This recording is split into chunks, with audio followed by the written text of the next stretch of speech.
사는 사회예요. 그렇죠? 한국은 그 한인 중심 사회고, 그렇죠? 그래가지고 여기서 모든 것이 그 백인 중심 사회라는 거는 모든 기준이 백인들의 생각과 백인들의 그 유러피언 사람들의 가치관과 그러한 생각들이 기준이 돼서 모든 사회가 이루어졌기 때문에, 그렇기 때문에 여기 와가지고 우리가 얘기하는 문화 차이 뭐 그런 것들이 어떠한 그 가치관이라든지 생각하는 거라든지 그거의 차이가 거기서 이제 경험이 되는 거예요. 그렇기 때문에 우리가 황인종인으로서 인종이 다른 사람으로서, 그리고 다른 문화권에서 온 사람으로서 미국에서 살아가면서 우리는 여기서 이질감도 경험하고, 여기서 결국에는 우리가 경험하는 것이 내가 내 목소리를 내고 내 모습을 가지고 살아가는 것이 생각보다 굉장히 많은 도전이 있다는 거, 많이 힘들다는 거. 왜냐하면 모든 그 기준이 내가 익숙한 그것의 기준이 된 것이 아니라 나와 많은 생각이 다른 유럽 사람들의 가치관과 기준을 따라서 모든 사회가 이루어졌기 때문에, 그래가지고 그 프레셔에 대해서 우리가 이 비디오를 갖다가 잠깐 봤었죠. 이제 아무 이유 없는데 그냥 벨소리를 들으면 일어나야 되는, 그래서 자기가 왜 일어난지도 모르면서 그냥 많은 사람들이 일어나니까 나도 같이 쫓아가야 될 것 같은, 그렇죠? 그렇지 않으면 자기 혼자만 이상한 사람이 될 것 같으니까 이 여자가 그냥 일어나는 거예요. 그런 것이 우리 현실이라는 거예요. 그래가지고 이게 바로 우리가 사회에서 경험하는 이게 사회 프레셔라는 거예요. 소셜 프레셔. 그 프레셔는 쉽게 얘기하면 내가 원하는 걸 쫓아가는 것이 아니라 이미 그 여기 사회에 그 이스태블리시된 그 유럽형 사람들 백인 중심의 모든 기준에 내가 맞춰가야 되는, 그런 순응해야 되는 그러한 그 프레셔라는 거예요. 그래가지고 만약에 너희가 우리가 만들어 놓은 기준에 따라가지 못하면 그거에 대해서 우리는 너가 그거에 대한 대가를 치를 것이다, 뭐 그런 프레셔를 갖다가 느끼는 것이죠. 자, 그래가지고 그 프레셔는 그렇기 때문에 그들과 그 유럽계 백인들과 같아져야 된다는 그러한 그 프레셔라는 거예요. 그렇죠? 그래가지고 내가 나의 독특함을 살리는 것이 아니라 내 독특함을 갖다가 누르고 백인 중심, 백인 생각, 백인 사람들과 더 같아지는 그런 거라는 거예요. 그래가지고 코리아 아메리칸 현실을 얘기하자면, 코리아 아메리칸 현실을 얘기하면 세 가지를 얘기할 수 있어요. 여기서 미국에서 살아가는 사람들이요, 나이와 뭐 성별이나 그런 것 상관없이 미국에서 우리가 소수민족으로 살아가면서 겪는, 모든 사람이 겪는 거예요. 이것은 미국의 이민 역사가 얼마나 깊었냐 아무 상관없어요. 미국에 50년을 살았든 미국에 5년을 살았든 아니면 미국에 와가지고 5일을 살았든 이것을 갖다가 다 경험하게 됐어요. 경험하게 됐는데 어떤 사람이 이걸 갖다가 좀 더 많이 의식하며 경험하는 사람이 있고, 어느 사람이 이걸 갖다가 의식하지 못하면서 그냥 몸으로 경험하는 사람도 있죠. 그래가지고 그 코리아 아메리칸들의 현실을 얘기하자면 세 가지: 변두리와 소외감, 인종차별이에요. 제가 이거에 대해서 간단하게 좀 설명을 드릴게요. 예를 들어가면서. 그럼 우리가 변두리화라는 게 뭐냐, 소외감이라는 게 뭐냐, 인종차별이 뭐냐 말씀드릴게요. 변두리화라는 거는 우리가 한 사회를 갖다가 이게 동그라미라고 생각했을 때 동그라미가 중심이 있잖아요. 그렇죠? 중심이 있고 그 동그라미가 이 그 변두리가 있어요. 그렇죠? margin 있어요. margin. 그 변두리를 갖다 영어로 margin이라고 그러거든요. 근데 이제는 그 marginalization이라는 거는 이 중심에 있는 사람들로 하여금, 우리는 소수민족이니까 중심에 들어갈 수가 없잖아요. 그리고 중심에 없잖아요. 우리는 이 사회에 변두리에 존재한다는 사람이에요. 변두리에 존재한다는 거. 그게 margin이라는 거예요. 그러니까 우리가 원하든 우리가 원하지 않든 우리가 기준이 아니기 때문에 우리는 자꾸만 밖에 변두리로 밀린다는 거예요. 우리 자리가. 그렇죠? 그래가지고 쉬운 얘기로 그냥 이런 얘기가 있었어요. 그 몇 년 전에 우리 동양인으로서 NBA 여기 그 농구계 굉장히 유명세를 떨었던 그 중국계 그 기억나시죠? 제레미 린이라고, 그렇죠? 제레미 린이 굉장히 하버드 출신이고 똑똑하면서 천재적인 농구 그 기술이 있었어요. 그래서 그 사람이 정말로 천재적인, 고등학교 때서부터 그 제레미 린은 농구의 천재였었어요, 진짜. 그래가지고 농구를 갖다가 하게 됐는데 대학 가서도 그 대학교 팀에서 농구를 하고, 근데 지금은 제레미 린이 NBA에 없어요. 저 중국에 가가지고 농구하다가 지금은 이름도 없어졌어요. 그게 뭐예요? 농구계는 대부분 누가 잡고 있어요? 농구계는 흑인들이 잡고 있어요, 대부분. 그러니까 그 농구계 모든 기준은 누구예요? 흑인들이 기준인 거예요. 그러니까 동양인이 따라왔는데, 동양인이 제레미 린이 그 역사상 처음으로 동양인이 와가지고 이렇게 하니까 그 안에서 제레미 린이 별로 환대를 못 받은 거예요. 환영을 못 받은 거예요. 결국에는 중심에 있는 그 세력들이 제레미 린을 받아들이지 않고 밀어낸 거예요, 사실은. 그래가지고 그렇게 잘함에도 불구하고 팀에서 그냥 반짝했다가 그 다음에 결국에는 자꾸만 팀에서 밀려나가고 주전 멤버가 안 되고, 그러다가 맨날 그냥 벤치만 앉아있고, 그러다가 결국에는 딴 데로 팔려나가고, 그리고 결국에는 미국에서 NBA에서 플레이를 하지 않고, 이제는 왜냐면 농구를 좋아하니까 미국에서 할 수 없으니까 다른 데 가가지고 더 소위 말하면 자기를 인정해주는 그런 곳으로 간 거예요. 그러니까 미국에서는 제레미 린이 정말 다른 선수에 비해서 정말로 잘하고 동등한 수준에 있음에도 불구하고 제레미 린을 똑같이 인정해주지 않았다는 거예요. 미국에 살면서 우리가 이런 걸 여러 번 배워요. 여러 번 걸어갔다가 깨달아요. 그렇죠? 이게 바로 변두리화에서 경험하는 것들이에요. 우리 에이시안 학생들 보면은요, 우리 학생들이 똑똑한 그 학생들이 공부를 하는 걸 보면, 대학 가서 공부하고 그 다음에 직장 얻는 걸 보면은, 자 보면은 난 그 한국말로는 까먹었는데, 한국말은 뭐라 그러는지 모르는데, 왜 과학적으로 그 공부하는 거 있잖아요. 과학적으로 뭐 이렇게 의사 되려고 그거 공부하고, 무슨 뭐 바이올로지 공부하고 케미스트리 공부하고 막 그런 과학적으로 하는 게 있고, 인문계라고 그러나요? 리터처나 철학이나 아니면은 저널리즘이나 그런 거 있잖아요. 인문계라고 있고, 그 다음에 또 있죠. 그 대학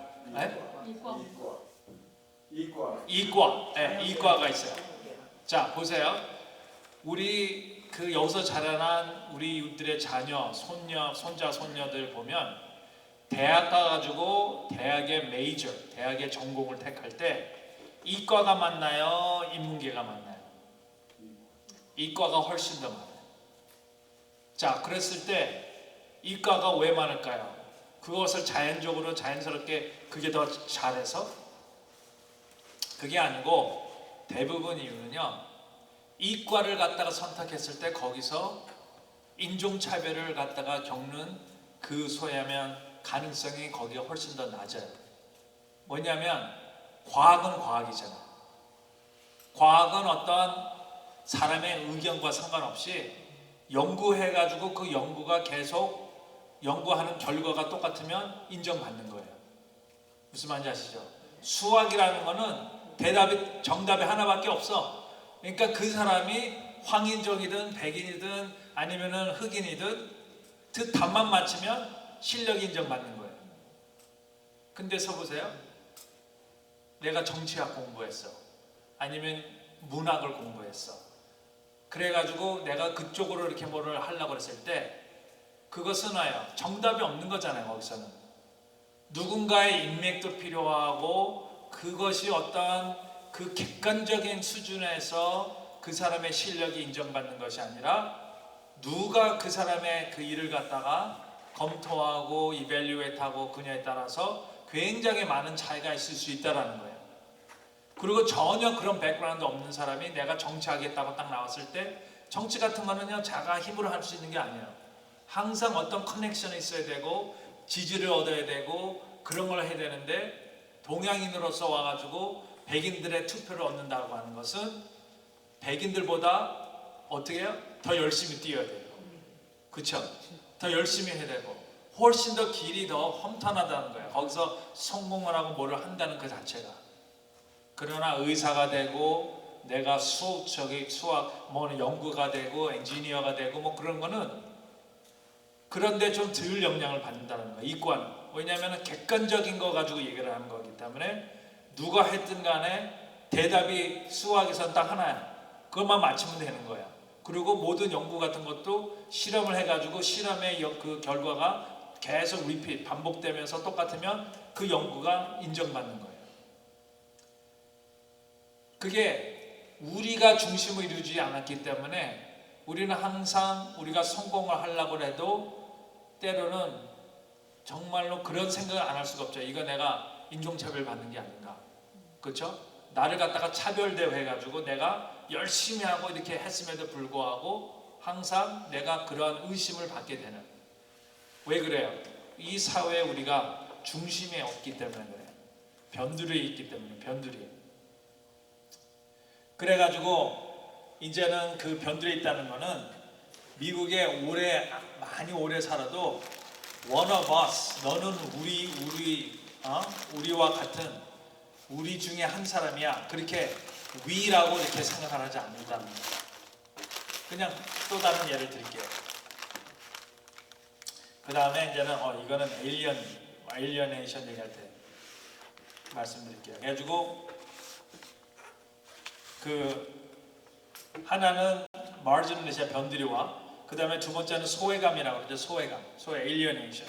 근데 변두리와 내가 또 다른 예를 하나 드릴게요.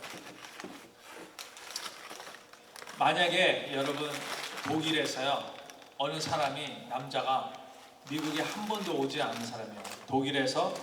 독일에서만 살던 사람이에요. 그러니까 이 사람은 영어도 못하고 그냥 독일어만 하는 사람이에요.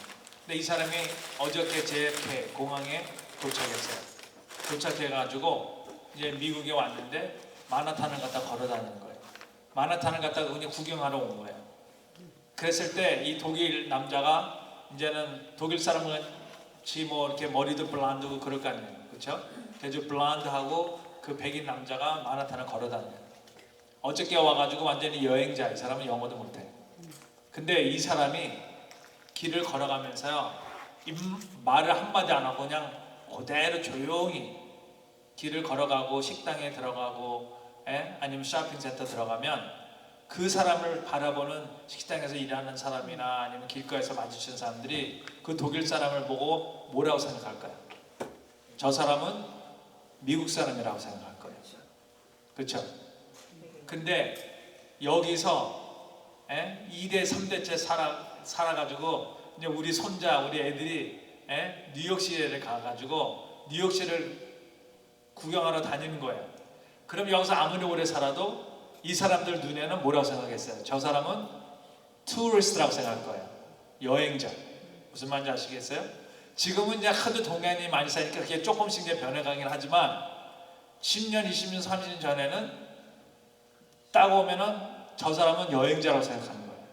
그래가지고 정말 그 사람이랑 이렇게 얘기를 하는데 그 미국 사람이 얘기를 하는데 보니까 영어를 너무 잘하는 거예요. 그러니까 미국 사람들이 your English so good 막 그렇게 얘기를 해. 그러면 어떻게 해요? 나 여기서 태어났다고 엄마 여기서 사는 사람 나는 미국 사람이라고 설명을 해줘야지만이 그 사람이 그렇구나 그래서 너가 영어를 잘하구나 그렇게 하는 거지. 동양인 사람이 영어를 잘하고 자기와 같이 똑같이 영어를 하고 그런 것 같다 여기서는 기대하지 않는다는 거예요.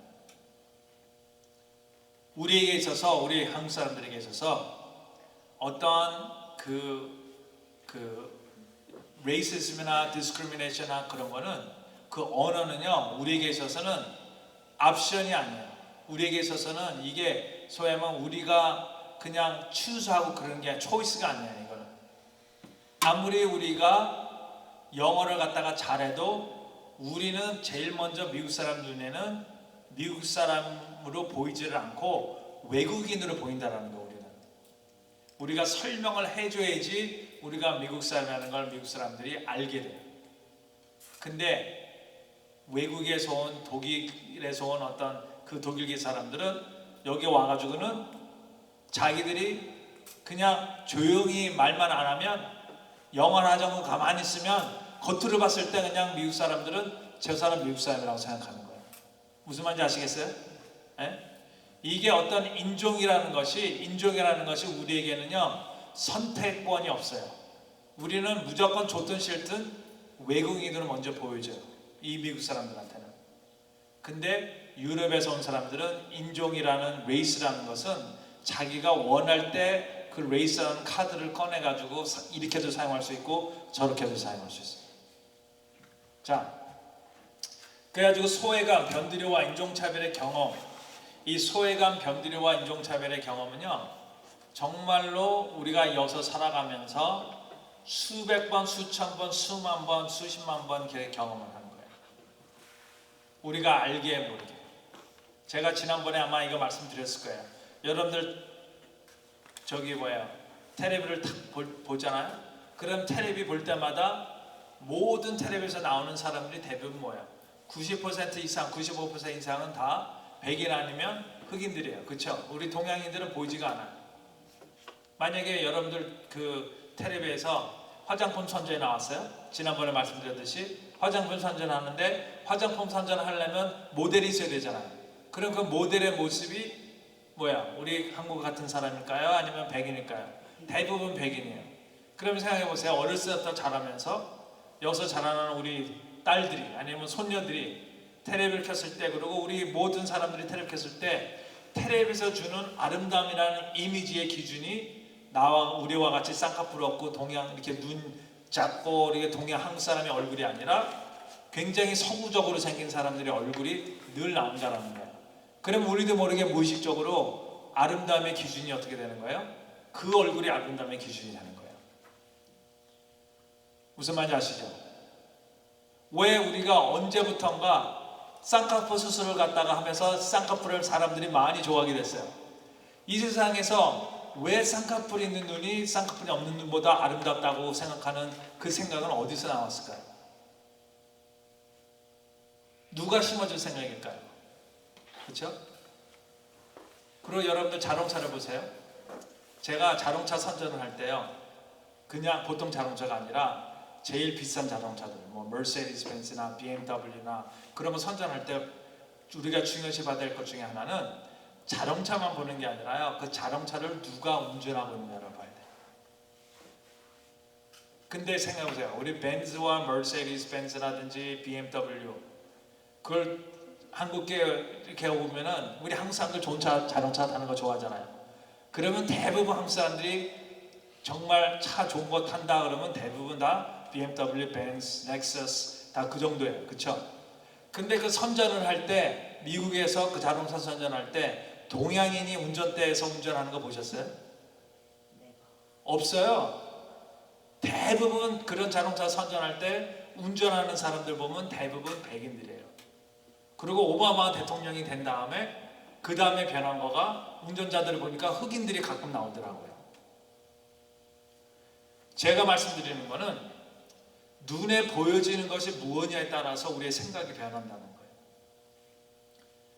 근데 여기서 자라나면서 내가 생각해보세요. 어린애 입장에서 생각해보세요. 얘가 학교를 갔는데 학교의 선생님부터 교정선생님 이르기까지 거의 다가 거의 10에서 9이면 나와 다른 사람의 얼굴이에요. 텔레비를 켜도 텔레비에서 보여주는 많은 거의 사람들의 이미지들이 다 자기와 다른 또 유럽권이나 그런 사람들의 얼굴이에요. 거기서 우리도 모르게 주는 메시지, 아름다움의 기준은 이렇고 선한 거의 기준이 이렇고 무엇이 쿨하고 무엇이 쿨하지 않고, 영화를 봤을 때 동양 사람들은 항상 그 영화의 롤 같은 거 보면 주인공이 아니고 항상 이렇게 엑스트라도만 나오고, 이 매스 미디어가 우리에게 우리의 생각과 우리의 그런 걸 갖다가 영향을 주는 거는 굉장히 많다라는 거예요. 요즘에 다행히 K-팝, 뭐 K-푸드, 그 다음에 뭐 K 그 영화 있잖아요. 그래가지고 아스커도 타고 정말 그러면서 점점 한국에 대한 사람들의 생각이 변해가는 거예요. 그래가지고 요즘에는 이제는 한국 사람 된다는 거에 대해서 옛날같이 이렇게 수줍어하거나 창피하거나 그게 아니라 이제는 자랑스럽게 여길 수 있는 그 수준까지 온 거예요. 근데 제가 70년대 80년대에서 자라면서는요 그런 게 전혀 없었어요. 그냥 동양인 그러면 Chinese 그냥 무조건 나한테 우리가 여기서 자랄 때 보면은 항상 제가 여기서 자라면서 많이 놀림을 받잖아요. 동양인이기 때문에. 그러면 놀림을 학생들만 받는 게 아니라 나이 들어서도 놀림을 받아요. 그러면 어떻게 놀림을 받는 거니? 우리를 바라보면서 막 칭청 그렇게 흉내를 낸단 말이에요.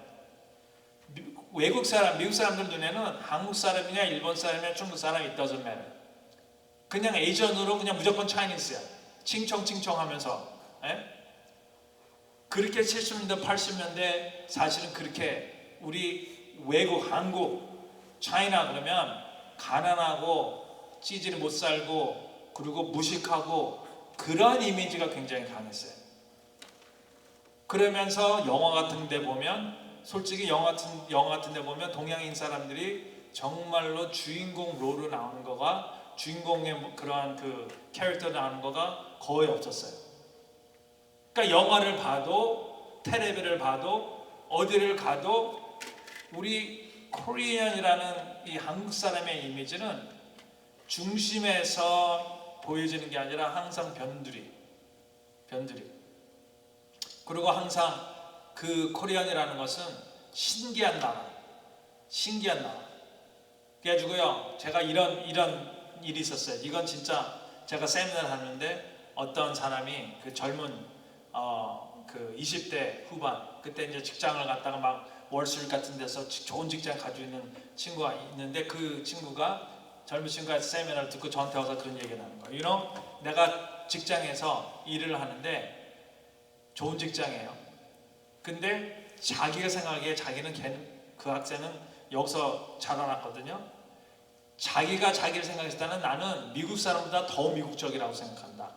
나는 미국의 역사도 걔네들보다 더 잘 알고 내가 미국의 정서나 모든 거에 대해서 그들보다 다 뛰어나다고 생각하는데 그 회사에서 일할 때 만약에 그들이 어떤 문제가 있고 질문이 있으면 나한테 와서 의논을 안 한대요. 다른 백인 자기 동료한테는 의논을 하고 그런 거 하는데 어떤 회사 문제나 정말 인생 문제나 뭐 좀 중요한 문제에 있어서 어떤 오피니언을 듣고 싶고 얘기를 하고 싶으면 저한테 와서 얘기를 안 한대요. 이게 벌써 옛날 얘기지만 근데 만약에 그 회사에 손님이 왔어요.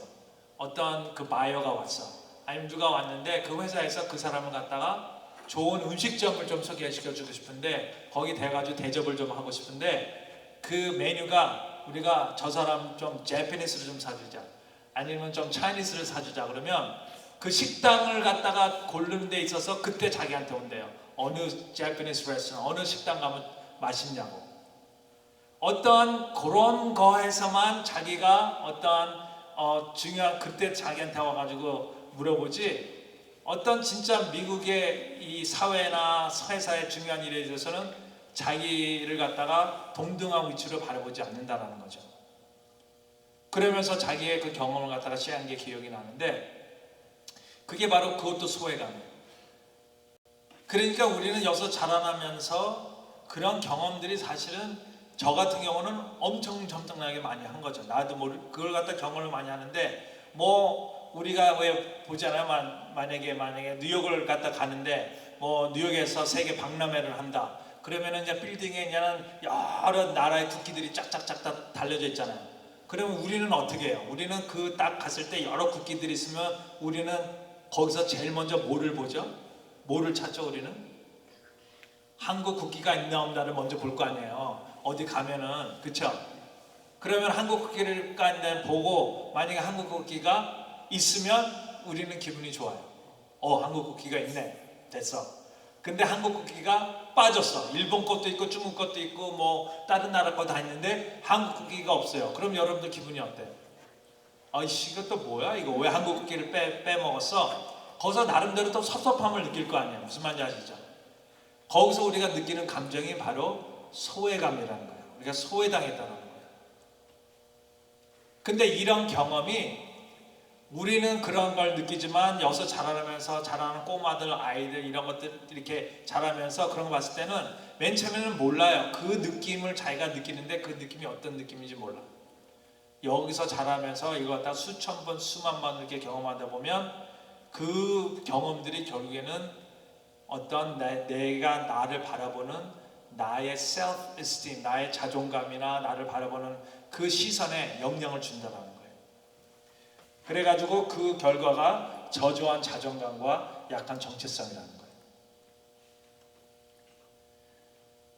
그 저조한 자존감과 약한 정체성을 갖다가 그러면 우리가 무엇을 가지고 이 사람의 정체성과 이 사람의 자존감이 약하다, 뭐 강하다, 건강하다, 아니면 건강하지 못하다 그렇게 얘기할 수 있을까 했을 때 여러 가지 방법이 있겠지만 그냥 제가 바라보는 그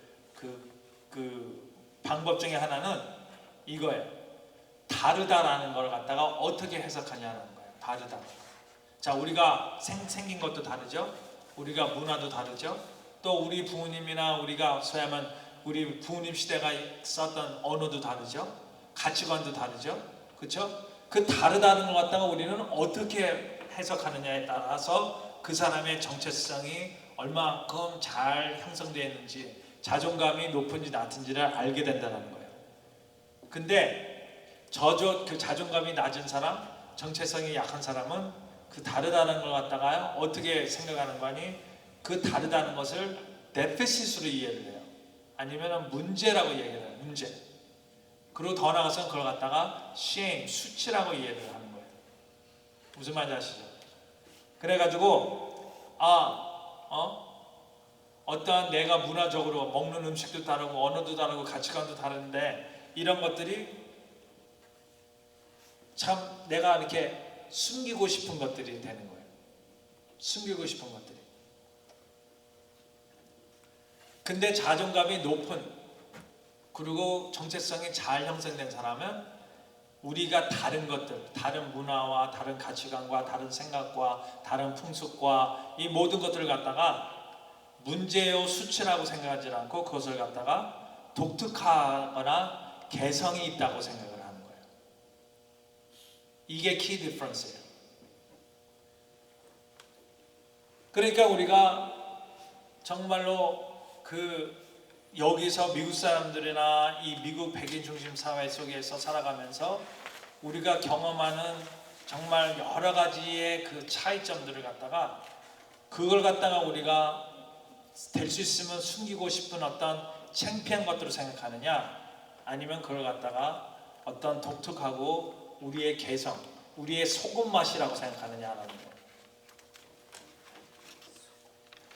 그 연구를 그때 보니까 백인이나 흑인에 비해 여기서 자라난 그 1.5세, 2세 동양애들이 자기의 자존감이 약하다는 결과가 나왔었어요. 그런 결과가 참 많이 있었어요. 자, 그래가지고요. 정체성이라는 거는 제가 그때 말씀드렸듯이 우리가 내 안에서 나를 바라보는 어떠한 그 모습이라고 했어요.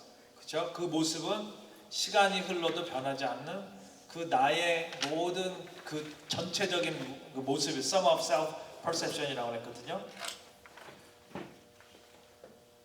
근데 이 sum of self perception이 변두리와 소외감 그런 인종차별을 갖다가 계속 미국에서 겪으면서 여기서 이것이 영향을 받는데 이 영향이 어떻게 되냐? 여기서 shame, 수치나 열등감으로 이게 나타난다는 거예요. 그러니까 우리가 계속 변두리화되고 계속 소외감을 경험하고 정말 인종차별을 갖다가 계속 경험하게 되면 어떻게 되는 거니? 우리가 열등감을 느끼게 되고 내가 나라는 그 모습, 나의 모습을 수치스럽게 생각하게 된다는 거예요. 자기도 모르게. 그러면은 우리가 현실이 이게 우리 현실인데 그러면은 우리 현실을 어떻게 극복할 수 있을까? 이러한 사회 속에서 그럼 우리가 어떻게 우리의 자손들이 더 건강하고 높은 자존감을 가진 정말 자기에 대한 확신이 더 있는 컨피던스가 있는 그런 사람들을 우리가 교육할 수 있을까 했을 때 제가 말씀드리는 거는 이거예요. 세 가지가 우리에게는 필요하다는 거예요. 첫 번째로는 이야기고, 두 번째로는 철학이고요, 세 번째는 공동체라는 거예요. 이 세 가지가 우리에게는 너무 중요한, 우리의 정체성을 형성하는 데 있어서 빼놓을 수 없는 세 가지의 기둥이라는 거예요. 그 기둥, 그렇죠? 그래가지고 요걸 갖다 이제 제가 이제 하나씩 말씀드리고 마치도록 하겠습니다. 자, 제일 먼저 우리가 그 열등감 있고 수치스러운 나의 어떤 그 self perception, 그런 자아의 모습을 갖다가 조금 더 높은 자존감, 자신 있는 어떤 모습으로 변하는 데 있어서 제일 중요한 것이 첫 번째로는 스토리라는 거예요. 이야기가 참 중요하다는 거예요. 왜 그러냐? 우리 모두는 이야기 속에 존재하는 그런 사람들이라는 거예요. 이야기 속에, 그렇죠? 우리는 우리의 이야기예요. 그리고 우리는 이야기 속에 존재하고 그 이야기가 우리가 누구인지를 말해주고 있다는 거예요. 그렇죠? 자, 여러분들이 제 삶 속에 있어서 여러분들이 내가 가지고 있는 자동차, 내가 가지고 있는 모든 재산, 내가 살고 있는 집, 그리고 내가 가지고 있는 모든 지위, 모든 걸 다 뺏어갈 수 있어요. 심지어는 내 가족들 뺏어갈 수 있어요. 그러나 여러분들이 뺏어가질 수 없는 딱 하나가 있어요. 그게 바로 발길자라는 존재를 뺏어갈 수는 없어요. 그렇죠? 이해가 가세요? 모든 것은 다 뺏어갈 수 있어요. 외부적인 것을 다 뺏어가도요, 내 발길자라는 나의 존재는 뺏어갈 수가 없어요. 근데 모든 걸 그대로 놔두고 하나만 뺏어가면요, 여러분들이 내 존재를 뺏어갈 수가 있어요. 그게 뭔지 아세요? 그게 바로 나의 이야기인 거예요. 그러니까 어떤 과학이 발달해서 내가 어떻게 내 머릿속에서 나의 모든 기억과 나의 이야기를 갖다 쏙 빼가갈 수가 있다면 여러분은 발길자라는 존재를 갖다가 뺏어가게 되는 거예요. 내가 어디서 자라났으며 언제 미국에 왔고 내가 어떤 음식을 좋아하고 어떤 것을 즐기고 누구랑 사랑에 빠져고 어떠한 가정을 이루고 살았고 어떤 일들을 해왔고 나의 모든 스토리가 있을 거예요. 라이프의 스토리가. 그 스토리를 뺏어가면 여러분은 나의 존재를 그냥 전체 뺏어가는 거랑 마찬가지예요. 그랬다면 여러분들 그런 영화나 연속극 같은 거 보셨을 거예요. 영화 같은 데 보면은 그 주인공이 갑자기 기억 상실이 돼가지고 자기가 누군지도 모르고 그런 영화 보셨을 거 아니에요. 그렇죠? 그거 뭐예요? 기억을 상실하면은 그 사람의 이야기가 다 없어지는 거예요. 딜리트 되는 거나 마찬가지잖아요. 그러니까 이야기가 딜리트 되면 존재도 딜리트 된다는 거예요. 우리는 이야기 속에 존재하고 이해를 통해서 만들어진다는 거예요. 그래서 사실은 우리가 가끔 가다가 뉴스에서 보는 왜 중국이나 일본에서 우리 한국의 역사를 왜곡하는 거 있잖아요. 심지어는 중국이 우리 한복이 한국의 전통적인 그런 옷이 아니라 이게 중국에서 왔다. 김치가 한국의 전통적인 음식이 아니라 이게 일본에서 왔다 아니면은 중국에서 왔다. 그리고 어떤 이순신 장군이나 어떤 그런 역사를 갖다가 스토리를 갖다가 자꾸만 바꾸는 이야기를 해요. 우리가 배운 역사가 아니라 그들이 다른 역사의 이야기를 얘기하는 거가 왜 위험한 거 아니? 그 역사의 이야기를 바꾸면 그 나라 사람들의 존재까지도 함께 변한다는 거예요. 그렇죠? 만약에 일본 사람들이 야 우리가 한국을 갖다가 쳐들어가지고 한국을 갖다 식민지 삼은 게 아니다. 한국 사람들이 필요해가지고 우리가 도와준 거다. 그래가지고 한국 사람들이 우리를 통해서 새로운 문명, 이 현대 문명으로 들어온 거지. 우리가 한국 사람들을 갖다가 지배해가지고 우리나라 일본 사람을 만들어 그런 게 아니다. 만약에 일본 사람들이 그렇게 얘기한다고 쳐봐요. 이거 역사를 왜곡하는 거잖아요. 그렇죠? 그렇게 되면 어떻게 돼요? 우리의 존재도 바뀌는 거예요.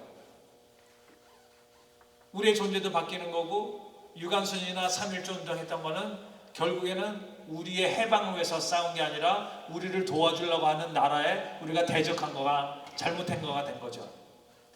역사 왜곡이라는 게 굉장히 그래서 위험한 거가 우리는 이야기 속에 존재하고 이야기를 통해서 우리의 모든 것이 거기서 define 되기 때문에 그래요. 제가 목사로서요 미국 여기서 많이 하는 것 중에 하나가, 목사로 사는 것 중에 하나가 장례식이에요. 결혼식 주례도 하지만 장례식을 해요. 그러면 여러분들 장례식 하는데요, 제가 느낀 게 하나가 있어요. 장례식 하면서 사람이 죽으면 남는 건 이거밖에 없구나 라는 생각을 해요. 그게 뭔지 아세요? 사람이 죽으면은요, 이야기밖에 안 남더라고요. 우리가 죽으면, 우리가 장례식에 와가지고요, 특별히 미국 사람들 장례식에 와가지고 뭐 하는지 아세요? 미국 사람들 장례식에 와가지고, 요즘에는 한국 장례식도 그래요. 할아버지가 돌아가셨어. 그러면 어떻게 해요? 그 장례식 때 손자나 손녀가 나와가지고 우리 할아버지가 자기를 어떻게 사랑해 주셨는지, 이 할아버지가 the most wonderful grandfather I ever had, 그런 얘기하고 그 할아버지와 경험했던 자기의 이야기를 하는 거잖아요. 그리고 이야기를 통해서 그 사람의 삶을 우리가 안어하고, 그 사람의 삶을 기억하고, 그 사람의 살았던 인생과 그 사람의 존재를 우리가 귀히 여기는 거예요. 그렇죠? 사람이 죽으면 남는 거는 이름 석자뿐만이 아니라 이야기인 거예요. 이야기. 그렇기 때문에 우리는 그 이야기 속에 존재하는 거고, 근데 그 사람의 이야기가 우리 기억 속에서 잊혀지게 되면 어떻게 돼요? 그 사람 존재도 잊혀지는 거예요. 그러나 그 사람이 육체적으로는 우리와 함께 없어도 그 사람에 대한 이야기가 우리 가운데 계속 되어지고, 그 이야기를 나누게 되면 육체적으로는 우리와는 없어도 어떻게 돼요? 그 사람은 still 우리와 함께 하는 거예요. 우리의 삶 속에 같이 존재하는 거예요. 무슨 말인지 아시죠? 예? 이야기라는 게 참 그렇게 중요한 거예요. 우리는 믿음도 어떻게 돼요? 믿음이 어디서 난다고 그랬어요? 믿음이 어디서 나요? 들음에서 나며. 뭐를 듣는다는 거예요? 하나님의 말씀을 듣는 거예요. 하나님의 말씀이 뭐예요? 하나님의 이야기예요. 하나님이 어떻게 인간을 사랑하셨는지, 하나님이 어떻게 예수를 부활시키셨는지, 그렇죠? 이야기예요, 이야기. 이야기를 우리가 들었을 때에 하나님께서 어떻게 역사하시고, 어떻게 용서하시고, 어떻게 사랑하시고, 어떻게 은혜를 베푸셨는지를 갖다 이야기 들을 때에 그 이야기를 통해서 우리가 믿음이 생겨나는 것 같이, 우리는 그 이야기를 통해서 우리의 존재가 새롭게 느껴지고 존재의 의미를 깨닫게 되고 그 존재가 더 커지는 거예요. 그렇기 때문에 첫 번째는 이야기가 참 중요하다는 거예요. 자, 이야기가 얼마나 중요한지 제가 이 예를 들어서 말씀드릴게요. 이 미국에 살아가는 우리 흑인들, 흑인들은요, 우리 흑인들에서 참 배울 게 많은데, 그 중에 하나는요, 그 흑인들의 역사. 흑인들이 미국에 와가지고 노예로 왔잖아요. 노예로 왔는데 1863년도에 그 사람들이 해방됐어요. 해방 선포가, 그게 바로 Emancipation Proclamation이라고 해요. 그게 1월 1일 1863년도에 흑인들이 해방이 됐어요. 해방이 됐는데 이 사람들이 해방이 됐음에도 불구하고 이 사회 속에서 동등한 어떤 사회인으로서, 백인들과 동등한 사람들로서 살아갈 수가 없었어요. 못 살아갔어요. 왜냐하면 사회 제도가 그 사람들을 그렇게 동등한 인간으로 취급을 안 했어요. 그래서 여러분들 알잖아요.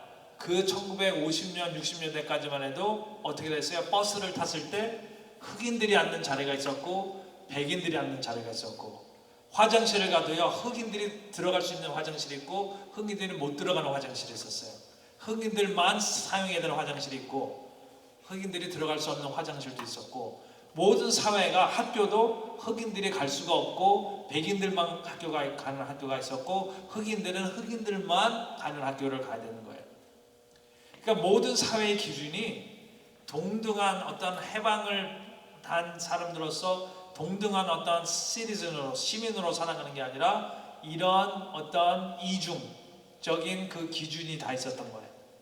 그래가지고요, 인권운동이라는 것이 바로 1960년도에 우리가 얘기하는 인권운동이 그때 생겨난 거예요. 왜냐하면 100년 이후에 이 흑인들이 자기가 해방됐음에도 불구하고 모든 사회에서는 그 사람들을 갖다가 해방인으로서 동등한 인격적인 대우를 안 해주는데, 그거에 대한 반발, 그거에 대한 어떠한 그 저항을 한 거예요.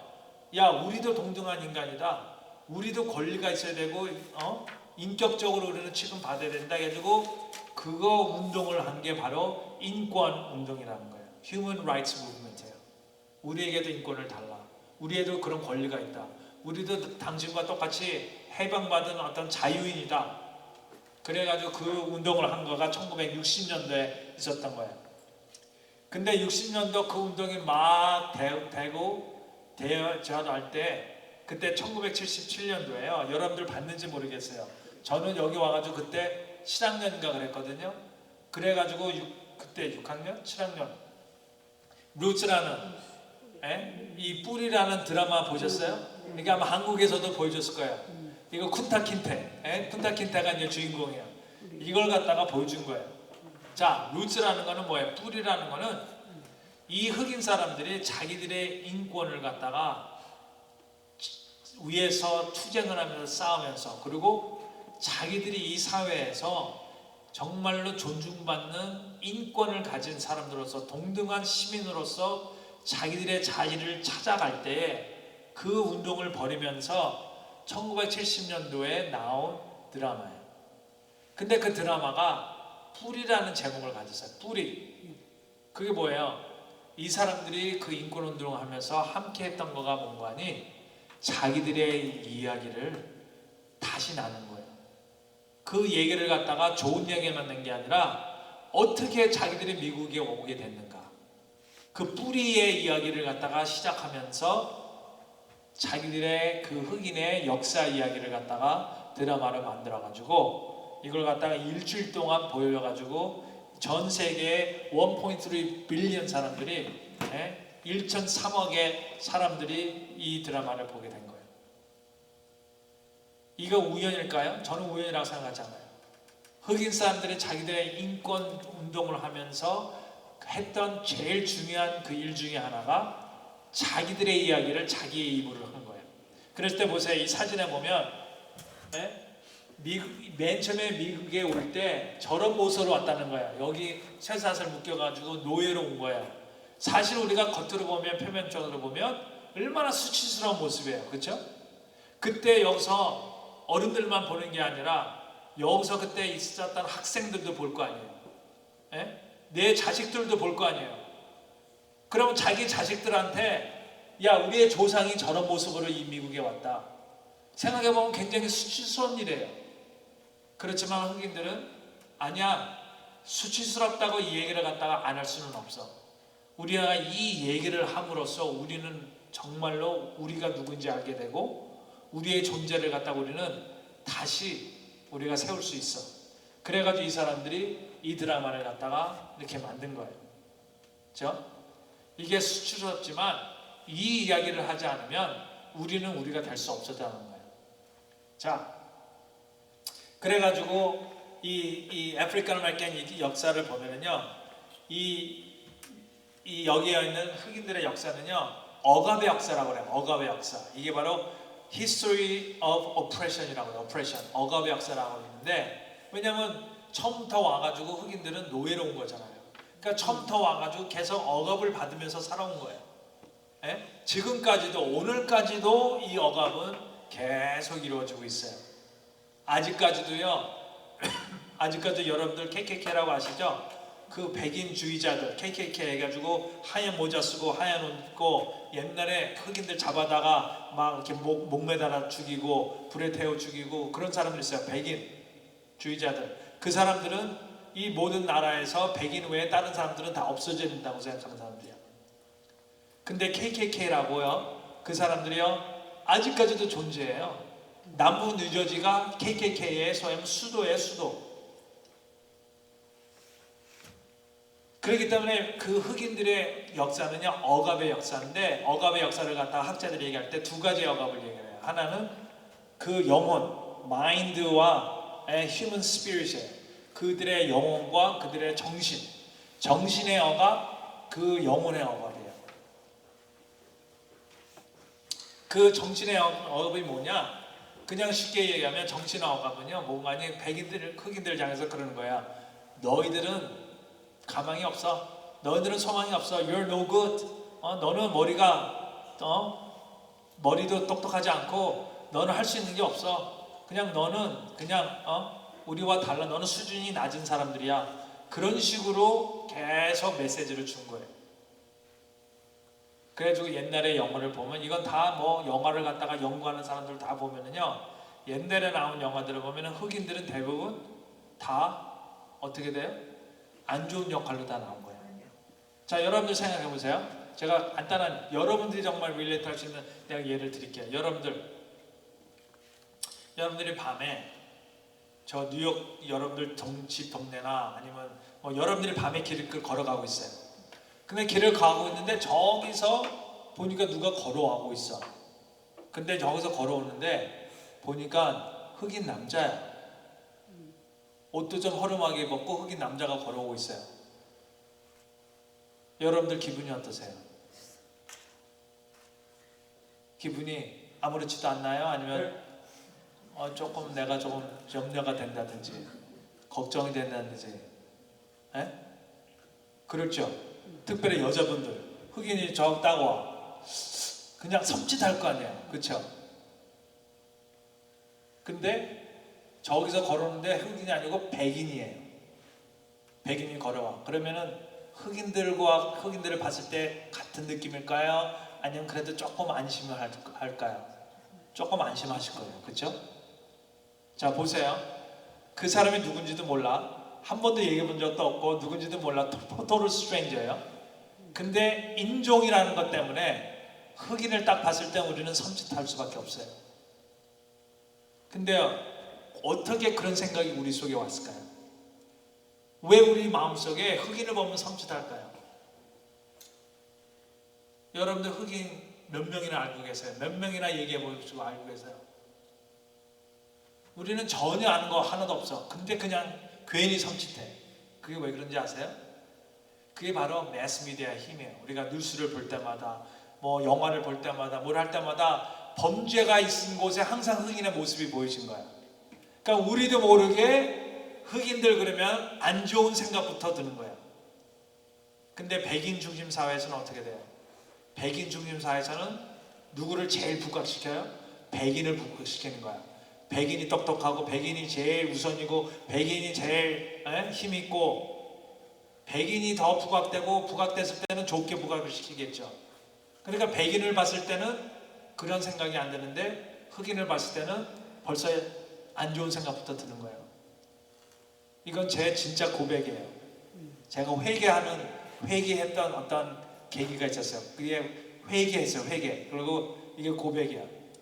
제가요, 맨 처음에 목회지에는 시골 교회를 갔는데 거기는 다 백인 시골 교회였어요. 그래가지고 거기는 그냥 뭐 이렇게 뭐 대부분 보면 학교 선생 아니면 뭐 청소부, 그냥 화이트 컬러 워커들이 아니라 블루 컬러들이 있는 그런 시골 교회 백인이 있다가 티네게를 딱 왔어요. 티네게로 왔는데 티네게는 거기 백인 그 주이시 사람들이 많고 흑인들이 좀 살고 있거든요. 흑인들이 많이 살고 있어요. 그래서 그 티넥 학교에 보면 백인들보다 흑인이 훨씬 더 많아요. 그리고 제가 신고했던 교회는 흑인들이 90%였어요. 그러니까 흑인들이 굉장히 많았거든요.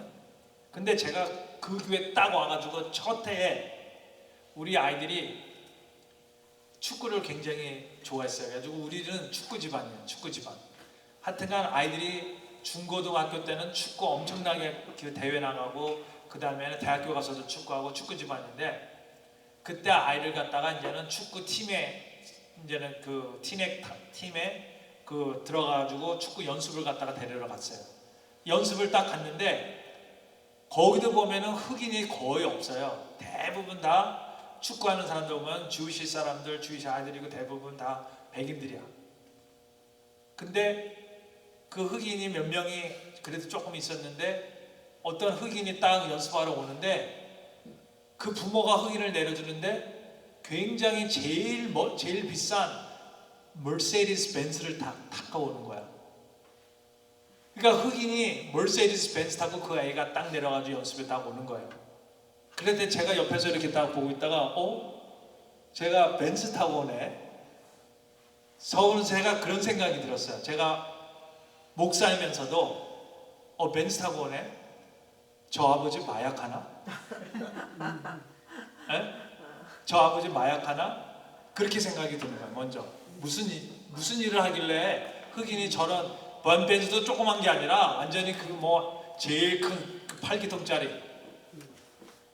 제가 그 생각을 딱 하면서요, 내가 회개를 했어요. 야, 내 안에 나도 모르게 이런 생각이 자리 잡았구나. 나도 모르게 흑인이 부자로 살고 이런 좋은 걸 가지고 있으면 뭔가 흑인들이 어떠한 그걸 갖다가 좀 안 좋은 방법을 통해서 돈을 번 사람들, 그렇죠? 그러한 나도 모르는 무의식적으로 그런 생각이 더 내 자리에 자리 잡은 걸 갖다가 처음 보면서 내가 사실은 회개를 했어요. 왜냐면 야, 너 교인들이 대부분 다 흑인들인데 어떻게 너가 그런 생각을 가지고 있을 수 있느냐. 근데 여러분 생각해보세요. 어떻게 그 생각이 내 마음속에 들어와 있었을까요? 그게 바로 나도 모르게 이 사회 속에서 보는 매스미디어, 뉴스 이런 걸 통해서 그러한 어떠한 편견이 내 안에 자리를 잡은 거예요. 그렇죠? 그게 바로 미국의 역사 속에서 그동안 계속 메시지를 갖다가 준 메시지가 흑인들한테 야, 너는 안 돼, 너는 안 되고 너는 못된 놈이야, 너는 범죄나 저지르고 너는 게으르고 계속 그런 메시지를 갖다가 뉴스에서 때리고 막 메시지를 때리니까 나도 모르게 미국에서 자라면서 그 메시지를 계속 나도 들어온 거예요. 그래가지고 그 메시지를 내면화한 거죠. 내면화. 우리 일제시대 때 저도 이런 비슷한 얘기를 들었어요. 일제 사람들이 우리 한국 사람들에게 계속 내면화시키는 메시지가 뭐예요? 너희들은 안 돼. 너희들은 항상 갈라지고 뭉칠 수 없어. 그러한 그 얘기. 그러니까 제가 자라면서 이런 얘기를 많이 들었어요. 우리 한국 사람들은 모래와 같다 그래요. 뭉칠 수 없대. 너무나 똑똑해가지고 서로 다 잘나가지고 뭉칠 수 없고, 그런 진흙과 같은 사람이 아니고 우리는 모래와 같은 사람이다. 그래가지고 제가 자라면서요 그런 생각을 갖다가 하고 자랐어요. 우리 한국 사람들은 모일 수가 없어. 근데 그런 생각을 누가 심어줬을까요? 그게 일제시대 때 그런 식으로 정신교육을 갖다가 해왔다는 거예요. 그러니까 이 정신의 억압, 그래가지고 흑인들한테 항상 You are no good 그랬거든요. 그래가지고 심지어는 흑인들도 그 메시지를 갖다가 내면화해가지고요 1950년대에요 여러분들 리서치하면 이게 다 나와요. 그 페이퍼백 파티라는 게 있어요. 페이퍼백 파티. 여러분들 지금은 조금 많이 줄어들었지만 몇 년 전만 해도요 가게 가면은 쇼핑을 하면은요 백에다 주잖아요 그 물건을. 근데 그 백이 지금은 플라스틱이지만 옛날에는 페이퍼백이었어요. 근데 그 페이퍼백이 무슨 컬러인지 아세요? 브라운 컬러. 그래가지고 1950년대 40년대는요 흑인들 사이에서도 파리를 하는데 페이퍼백 파리를 했어요. 그게 뭔가 하니 그 문 앞에다가요 백을 걸어놓고서 소위하면 이 백보다 그 피부 색깔이 짙은 흑인들은 못 들어오는 거예요. 그 파티에 피부가 얕은 사람들만 그 파리에 들어올. 그러니까 흑인들 스스로도 너의 색깔이 얼마나 더 진하면 진할수록 더 차별되고 했다라는 거예요. 그런데 이 사람들이 이 인권운동을 하면서 한 일 중에 하나가 자기 이야기를 갖다가 다시 하기로 됐잖아요. 그러면서 Black is Beautiful라는 무브먼트를 시작했어요. 그 중에 하나가 이런 포스터예요. 이게 1974년도에 나오는 Black is Beautiful라는 포스터예요. 그렇죠? 그동안 사회에서 준 모든 메시지는 You are no good이었거든요.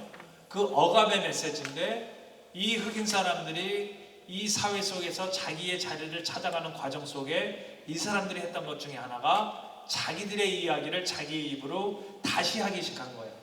어떤 안 좋은, 소위하면 편견된 이야기가 아니라 자기를 세울 수 있는 포지티브한 긍정적인 이야기를 갖다가 하기 시작한 거예요. 그래가지고 이런 포스터를 만들어가지고 Black is Beautiful이라는 거예요. You are no good이 아니라 우리는 beautiful하다는 거예요. 그래가지고 70년대, 80년대 여기서 유행했던 그 헤어스타일 중에 하나가 애프로라는 게 있어요. 머리가 흑인이 이렇게 동그래요. 그래가지고 빗도 막 큰 거 써야 되고 그 애프로라는 헤어스타일이 70년대, 80년대에 유행을 했었는데 그것도 바로 Black is Beautiful에 나온 어떠한 패션 무브먼트. 그러니까 흑인들이 백인 사회에서 주는 자꾸만 억압적이고 안 좋은 그 이야기들을 반박하는데 흑인들이 어떻게 했느냐? 자기들의 이야기를 갖다가 만들어가고 이야기를 하고 그렇게 하게 된 거예요. 자, 그렇기 때문에 우리는요, 이야기를 갖다가 했을 때 5가지 이야기를 갖다가 생각할 수 있어요. 우리가 정말 이민자들로서 여기서 자녀를 키우면서 우리 손자, 손녀를 또 키우면서 또 여기서 교육을 하는 사람들로서 우리는 5가지 이야기를 갖다가 이거보다 더 다른 이야기도 있지만 최소한 5가지 이야기. 첫 번째는요, 메타스토리라고 그래요. 메타스토리. 메타스토리는 아주 큰 이야기라는 말이에요. 큰 이야기. 그렇죠?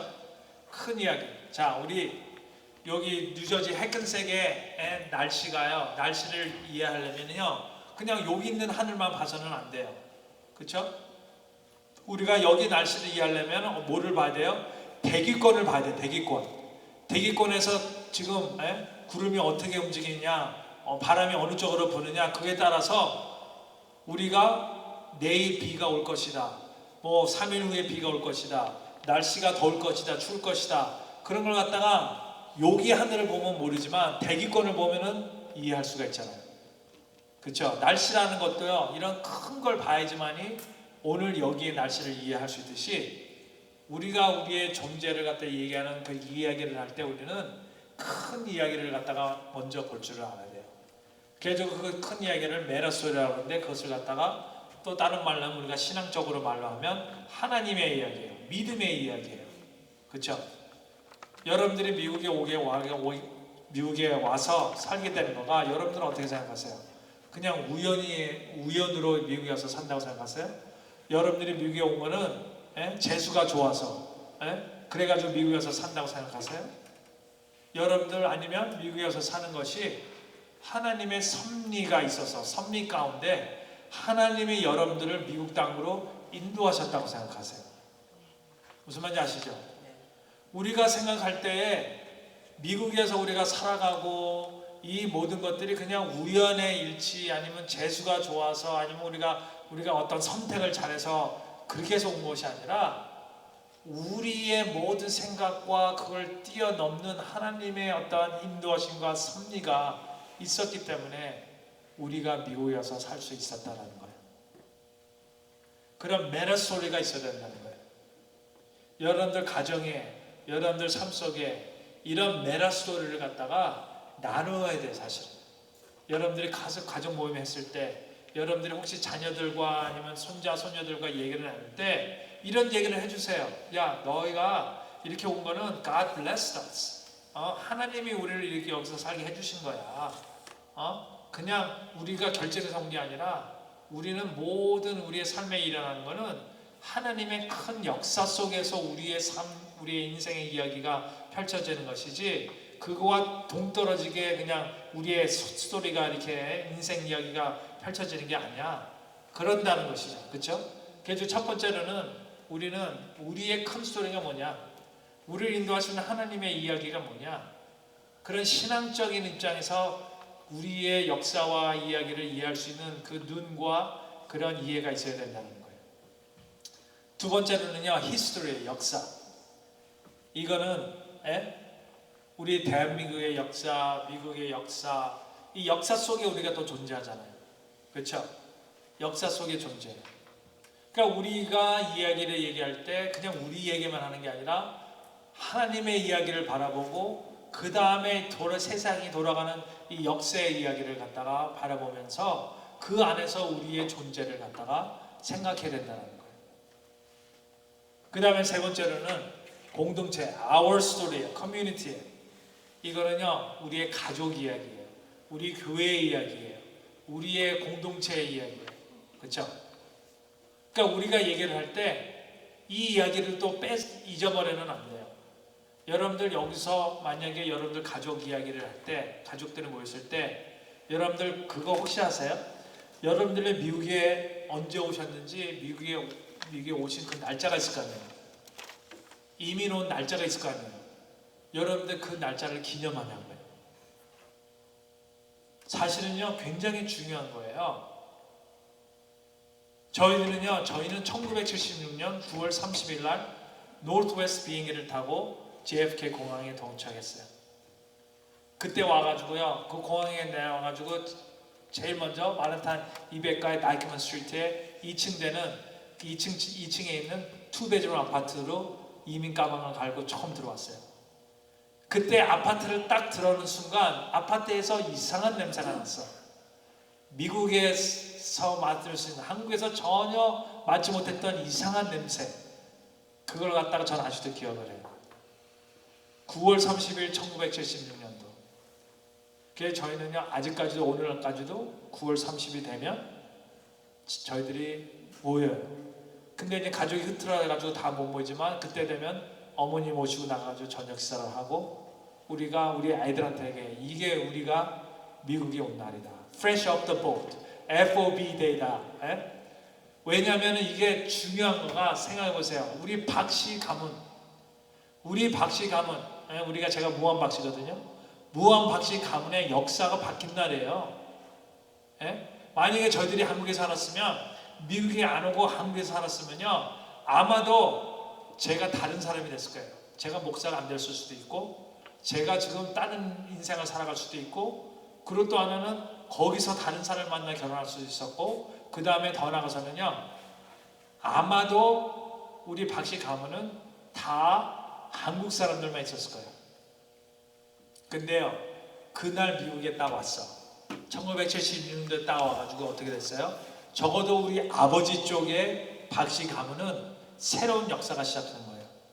그래가지고 여기서 지금 우리가 50년을 갖다가 더 넘게 살았어요. 지금 50년을 사는 거네. 지금 내년이 되면 50년이 되는 거예요. 지금 미국에서 사는 거가.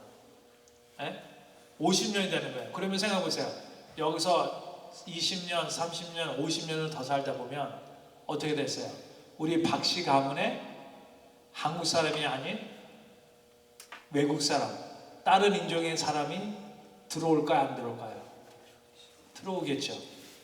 그렇죠? 이거는 시간의 문제지, 완전히 역사를 갖다가 막 50년, 100년 동안 완전히 그냥 우리와 같은 코리안만 우리 박씨 가문에 있을 수라는 법은 없어요.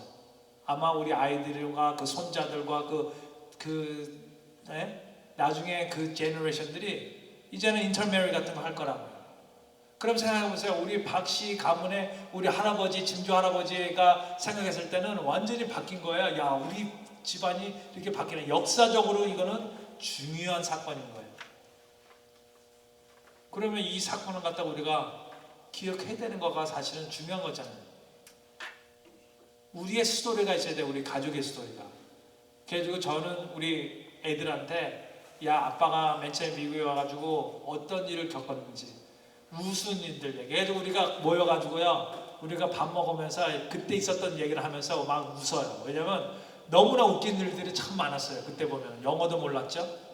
영어도 몰라가지고 우리가 와가지고요, 그때 자동차를 갖다가 6,000불을 주고서 6,000불을 갖다가 주고서 자동차를 갖다가 샀는데, 아니 6,000불, 6,600불은 새 차였었어.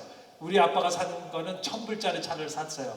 뷰익 스카이락이라고 2도어짜리인데, 그거 자동차 타고 다니면서 겪었던 정말 말도 안 되는 웃긴 이야기들이 많이 있어요. 그런 얘기를 갖다가 해주는 거예요. 이런 일이 있었다, 저런 일이 있었다. 그리고 막 그 때로는요, 자동차를 타고서 마나탄 갈 때마다 때로는 일부러 길을 갖다가 그쪽으로 가가지고 애들한테, 야, 아빠가 살았던 아파트야, 아빠가 다녔던 국민학교야, 아빠가 다녔던 중학교야, 그런 걸 이렇게 보여줘요. 이게 우리의 커뮤니티, 우리의 가족의 이야기인 거예요. 우리는 이런 이야기들을 갖다가 잃어버리면 결국에는 우리의 존재의 한 일부분도 같이 잃어버리는 거예요. 그러니까 이런 이야기를 갖다 가족들이 만나서 사실은 얘기를 하고 기억하고, 그래야지 우리가 그 가운데서 우리가 누구인지를 갖다가 알게 되고, 우리의 중요성을 알게 되고, 이민 역사를 귀하게 여기게 되고, 그 역사를 통해서 우리의 뿌리를 우리는 계속 어느 정도 그 뿌리의 어떤 인식을 가지고 살게 된다는 거예요. 그냥 하늘에서 떨어진 게 아니라는 거예요. 특별히 여기서 자라나는 우리 손자, 손녀 정도 되면 그냥 우리가 어떤 과정을 통해서 너가 태어났는지를 갖다가 알려주는 게 중요하지 않아요, 사실? 우리 교회도 똑같아요. 필그램 선교교회, 이 교회가 오늘까지 있기까지 얼마나 많은 사람들이 수고하고 헌신하고 정말로 이 교회를 섬겨왔어요. 이게 그냥 생겨난 게 아니에요. 그러면은 이 교회의 애니버서리가 언제인지 아세요? 이 교회 애니버서리를 갖다가 어른부터 아이들까지 함께 셀러브레이트 해죠. 왜냐하면 그 가운데서 하나님께서 어떻게 역사하시고 하나님께서 어떻게 인도하신지를 갖다가 우리가 기념하며 축구했을 때에 거기서 새로운 믿음의 뿌리가 생겨나는 거예요. 이스라엘 백성들도요, 그 이집트에 나와가지고 이집트에서 노예 생활하다가 하나님께서 인도하시고 나왔어요. 그런 다음에 홍해를 건넜어요. 그런 다음에 하나님께서 모세에게 하신 그 명령이 있잖아요. 여러분들 아시죠? 12지파 대표한 사람들이 들어가가지고 그 홍해 거기서 아니 홍해 아니라 그 요단강 거기서 돌을 하나씩 가지고 나와라. 그래가지고 돌을 갖다가 다 쌓아놓고서 그걸 갖다가 기념한 거잖아요. 그래가지고 나중에 후세들이 이 돌의 의미가 뭡니까? 그랬을 때 이 돌의 의미는 하나님께서 우리를 갖다 이렇게 인도하셔가지고 오늘날 우리가 된 것이다. 그런 이야기 여러분들 아시잖아요. 그쵸? 그러니까 이런 스토리, 그게 바로 our story인 거예요. 그 다음에 네 번째는 personal story. 이게 바로 우리 개인, 가족, 우리 개인의 이야기, 가족의 이야기. 제가 말씀드린 그 이야기고, 그 다음에 다섯 번째는요, creative story, 창의적 상상 이야기예요. 이걸 갖다가 제가 예를 갖다 드리면서 할게요. 이게 이야기가 맨 처음엔 하나님의 이야기, 그 다음에 조금 작게 역사, 그 다음에 좀 더 작게 우리 공동체의 이야기, 교회의 이야기, 그런 다음에 더 구체적으로 우리 개인의 이야기, 우리 가족의 이야기, 그 다음에 더 나가서는 이제는 미래를 바라보면서 우리가 소망을 할 수 있는 어떤 창조적인 이야기를 갖다가 우리는 가지고 있어야 된다는 거예요. 제가 말씀드릴게요. 예를 들어서 자, 역사를 보세요. 역사의 중요한 이야기를 제가 말씀드릴게요. 역사의 중요한 이야기. 자, 역사의 중요한 이야기는요, 1940년도 초에 이런 일이 있었어요. 1940년도 그러니까 세계 2차 대전 끝날 무렵에요. 이런 일이 있었어요. 1940년도에 미국에는 Japanese American Internment라는 데가 있었어요. 그리고 유럽에는 1941년도에 홀로코스트라는 역사가 있었고, 그 다음에 그 동양에서는 1942년부터 1945년도까지 정신대라는 게 있어요. 정신대. 여러분들 다 들어서 아시죠? 그렇죠? 자, 이 Japanese American Internment라는 거는요, 1942년도 그때에 그 일본이 진주항을 폭격했잖아요. 미국의 진주항. 그래가지고 미국이 일본을 상대로 전쟁을 갖다가 선포했어요. 그래가지고 전쟁에 들어갔거든요. 그랬을 때에 그 진주항 폭격은 어디 있었어요? 저 하와이에 있었잖아요. 하와이에 폭격을 하니까 미국이 전쟁을 갖다가 디클레어한 거예요. 그래서 일본과 이제 전쟁하고 미국이 2차 대전에 들어오게 된 거예요. 그랬을 때 전쟁이 터진 다음에 그때만 해도 미국에서 그 웨스트 코스트, 캘리포니아, 하와이 그때는요, 일본 사람들이 벌써 그때 60년, 70년, 80년을 갖다 이미 살고 있었어요. 그러니까 우리로 얘기하면 3대, 4대를 갖다가 그 일본 사람들이 벌써 살고 있었던 거예요. 그러니까 생각해보세요. 여러분들의 1세고, 여러분들의 자녀가 만약에 1.5세고, 2세고, 그들의 자녀들이 3세고, 그들의 자녀가 4세인 거예요. 만약에 그렇게 했을 때 굉장히 오래된 거거든요. 그러니까 그때의 일본 사람들은 훨씬 더 미국적이었어요. 일본적인 것보다. 벌써 4세를 사니까, 3, 4대를 사니까. 근데 1942년도에 그 진주항 폭격이 있은 다음에 어떻게 됐는가 하니 미국에서요, 그때 대통령만 내릴 수 있는 Executive Order라는 게 있어요. Executive Order 9066. 그게 바로 뭔가 하니 그때 일본 3세, 4세대는 일본 그 사회 속에 지도자급에 있는 사람들.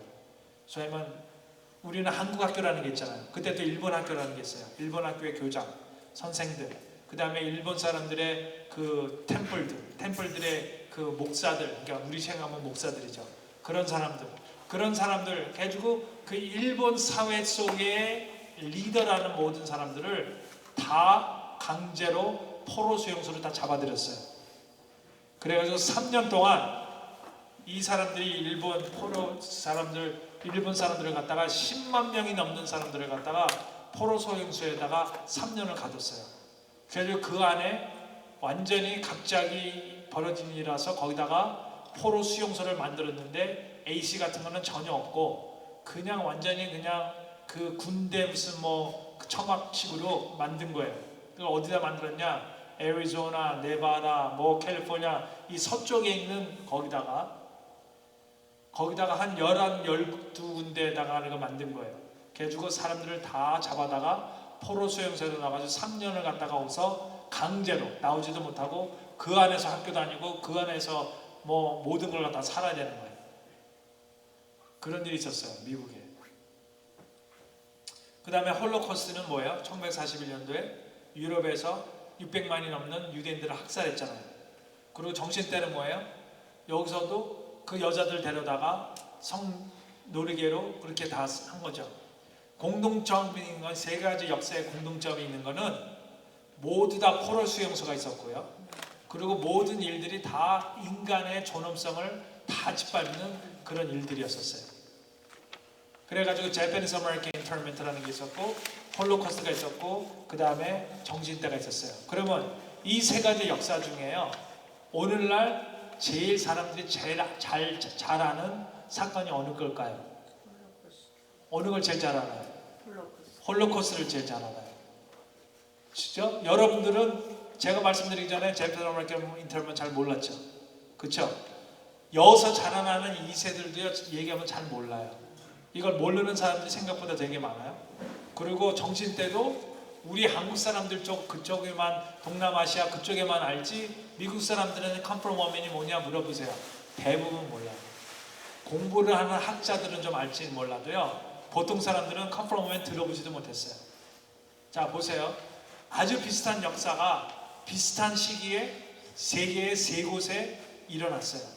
인간의 존엄성이 짓밟히고 포로 수용에서 강제로 여기에 포로로 살고 그렇죠? 근데 세 역사가 일어났는데 이 중에서 두 가지는 역사 속으로 그냥 흐지부지 해가지고 사라지고 하나만 사람들이 잘 알아요.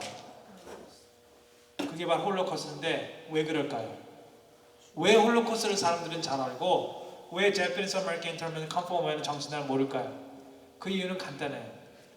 이 홀로코스트가 있은 후에 이 유대 사람들은요 세계 방방곡 다니면서 자기들이 경험한 것들을 다 얘기하기 시작했어요. 얘기하면서 비디오면 비디오, 사진은 사진 그러면서 그 사진들이 보면요 다 가스 챔버 그 가스룸으로 다 벌거벗고 들어가는 여자들, 남자들, 아이들의 모든 모습을 갖다가 벌거벗은 모습, 그 수치스러운 모습 그런 거 다 보여주면서 비디오 다 보여주면서 이 역사를 갖다가 다 얘기를 하고 다닌 거예요. 그래가지고 사람들이 다 알게 됐어요. 알게 되면서 그 유대인들을 갖다가 손가락질하고 수치스럽다고 얘기한 게 아니라 그 사람들을 긍휼히 여기고 이건 정말 나쁜 일이었구나를 알게 된 거예요. 반대로 정신대는 어떻게 됐어요? 정신대에서 살아남은 사람들이야 집으로 올 수가 없었어요. 집을 다시 돌아와서도 어떻게 했어요? 다 쉬쉬했어요. 절대로 얘기하지 말라고. 왜냐면 우리 한국과 일본과 그 동양에는 수치 문화예요. 제일 죽음보다도 더 무서운 게 수치야, 수치. 내가 창피한 거야. 동네 사람들한테 창피한 거가 죽음보다도 더 무서워. 그러니까 정신대에 돌아온 사람들한테 어떻게 됐어요? 너 이거 얘기하지 말라는 거예요. 너 이거 얘기하면 아무도 우리 집에 딸 보내도 않고 아무 집에 아들 결혼식 우리 결혼길 막히고 너 직장도 못 얻고 이거는 너무 수치스럽기 때문에 이거 얘기해서는 안 된다는 거예요. 그렇죠? 근데 여기 미국에 있었던 그때 일본 사람들도 일본 문화가 뭐예요? 수치를 갖다가 죽음보다도 더 싫어하는 거예요. 그러니까 내가 수치스러운 일을 당하느니 나는 그냥 죽겠다라는 거야. 그래서 일본의 그 사푸꾸라는 거 있잖아요. 세푸꾸라고 그러나요? 활보. 그래 영어로 하면 사푸꾸라고 그러는 것 같은데 활보. 일본 사람들은요, 수치스러운 당하느니 내가 죽는 게 낫다는 거예요. 그러니까 수치가 너무 싫은 거야. 그러니까 일본 사람들이 이걸 경험한 다음에요, 다 쉬쉬했어요. 얘기하지 말자. 왜냐면 이게 너무 수치스럽다. 우리가 미국에서 3, 4대를 사는데 3, 4대를 살았음에도 불구하고 우리가 이런 일을 갖다가 미국 정부한테 당했다라는 거는 이건 너무 수치스러운 일이라는 거예요. 얘기를 안 했어요. 결국에는 역사가 흐른 후에 오늘날 사람들은 몰라요. Japanese American term을 모르고 정신도 모르고 결국에는 홀로코스트만 사람들이 알고 홀로코스트에 박물관이 세워지고 홀로코스트를 기념하는 행사가 아직까지도 있어요. 그러나 다시 두 가지는 없어졌다는 거예요. 이게 바로 이 이야기의 파워예요. 이게 바로 역사라는 게 이렇게 중요하다는 거예요. 이게 우리가 이야기를 하지 않으면 우리의 아픔과 우리의 그것도 결국에는 사람들에게 그냥 무시되고 지난번에 말씀드렸듯이 그냥 마치 소금이 땅에 버리워 그냥 짓밟힌 것 같이 무시당한다는 거예요. 자, 그리고 세 번째는 our story라고 그랬죠. 제가 커뮤니티 스토리. 예? 그렇기 때문에 요즘에가 참 좋은 거가요. 제가 정말 이 세미나를 갖다가 사실은 시작한 지도 벌써 한 20년이 된 것 같아요. 내가 정말로 청소년 전도사로 할 때랑 지금이랑은요 너무나 차이가 많이 나요. 옛날에 제가 여기서 자라날 때는요 K-팝이라는 건 존재하지도 않았고요. 예? 그리고 지금 K-팝, K-푸드 그리고 요즘에 또 막 히트치는 거가요. 한국의 화장품이 최고래요. 세계 최고. 예? 모든 게 K가 들어가면 이제는 완전히 인정받는 거예요. 영화도 그렇죠. 영화도 보면 이제 아스커를 갖다가 탈 정도로 수준급 있죠. 그러니까 우리가 K-팝이 나오면 나올수록 누가 골프 대회 가지고 한국 사람이 이기면 이기고 그 모든 것이 우리의 얘기가 되는 거예요. 우리의 이야기. 그렇기 때문에 그 모든 것이 이제는 우리의 커뮤니티 스토리가 되기 때문에 그 스토리가 나오면 나올수록 어떻게 돼요? 우리의 자존감도 같이 올라가는 거예요. 정말로 제가요 한 번은 셀폰을 갖다가 하러 갔거든요. 제가 이제 T모빌 셀폰이 있는데 우리 동네 셀폰 모빌을 하러 갔는데 거기서 이 셀폰에 일하는 직원 중에 한 사람이 보니까 동남아 여자야. 내가 누군지 모르는데 생긴 거가 완전히 동남아 여자야. 근데 저한테 자기 코리안 드라마 너무 좋다고 막 자랑을 하기 시작하는 거야. 자기가 봤던 얘기 해주고 막 완전히 얘기 물어보지도 않았는데. 그러니까 완전히 이제는 K-드라마 그러면요 우리 교인, 제가 아는 미국 교회 교인 있잖아요. 우리 교인 중에서도 K-드라마 빠진 교인들이 있어요. 그래가지고 저한테 맨 처음 와가지고 얘기를 하는 거야. 자기 K-드라마 저도 보지도 않는 드라마를 보는 거야. 저는 드라마를 안 보지만 그러면서 그 배우 이야기, 배우 이름 그리고 그런 거 다 그리고 저희들이 애프터 스쿨 프로그램을 시작을 했거든요. 미국 교회에서 우리 학교 바로 한 블락 떨어진 옆에 중학교가 있어요. 근데 중학교가 아이들이 6, 7, 8학년 애들이거든요. 그래가지고 애프터스쿨 프로그램을 시작했는데 거기서 오는 아이가 갑자기 오늘날 왔는데요 한국에 딱지를 가져온 거예요. 내가 딱지를 야 너 이거 뭐야? 너 이거 어디서 얻었어? 이거 어떻게 알아? 그랬더니 얘가 그 오징어 게임이라는 영화를 봤대요. 그래서 오징어 게임을 보고서 딱지를 만드는 방법을 배워가지고 자기가 딱지를 만들어가지고 4-5개를 가져온 거야. 그래가지고 야 내가 다음 주에 너 다시 와. 그래가지고 다음 주에는 내가 딱지를 만들어가가지고 걔랑 딱지치기 했어. 딱지를 이렇게 하는 거라고. 그러더니 그왜 그 한국에서 공기라고 나요? 이렇게 해가지고 공기라고 나요? 네. 공기도 가지고 와요. 공기도 하고. 그러니까 보세요. 이제는 주이샤이거든요. 주이샤인데 딱지를 치면서 라면 한국에 대해서 나보다 그냥 이제는 그런 걸 좋아하는 거예요. 그냥 생각해 보세요.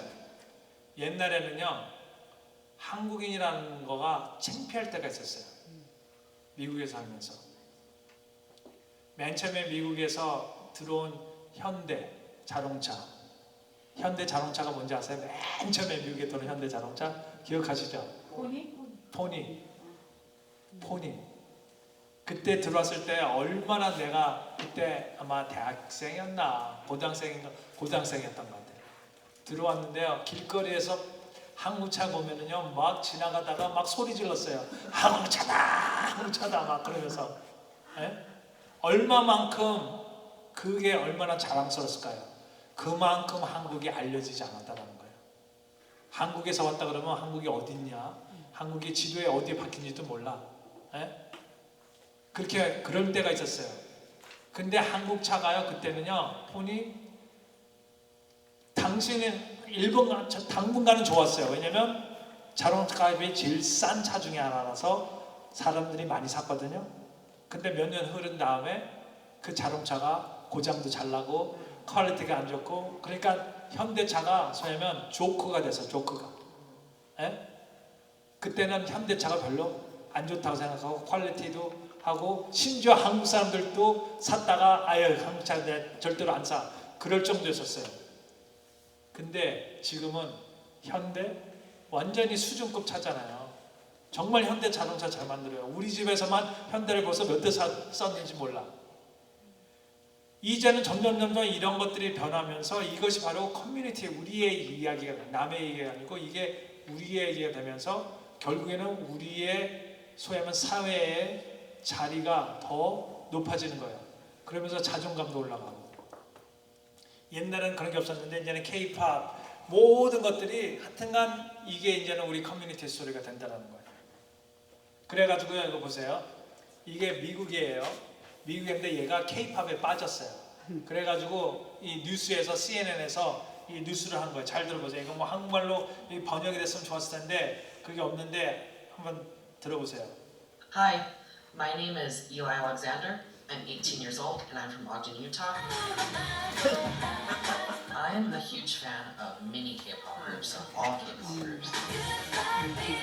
Eli Alexander's watched this K-pop video countless times on the web, and you can tell. Music can connect people.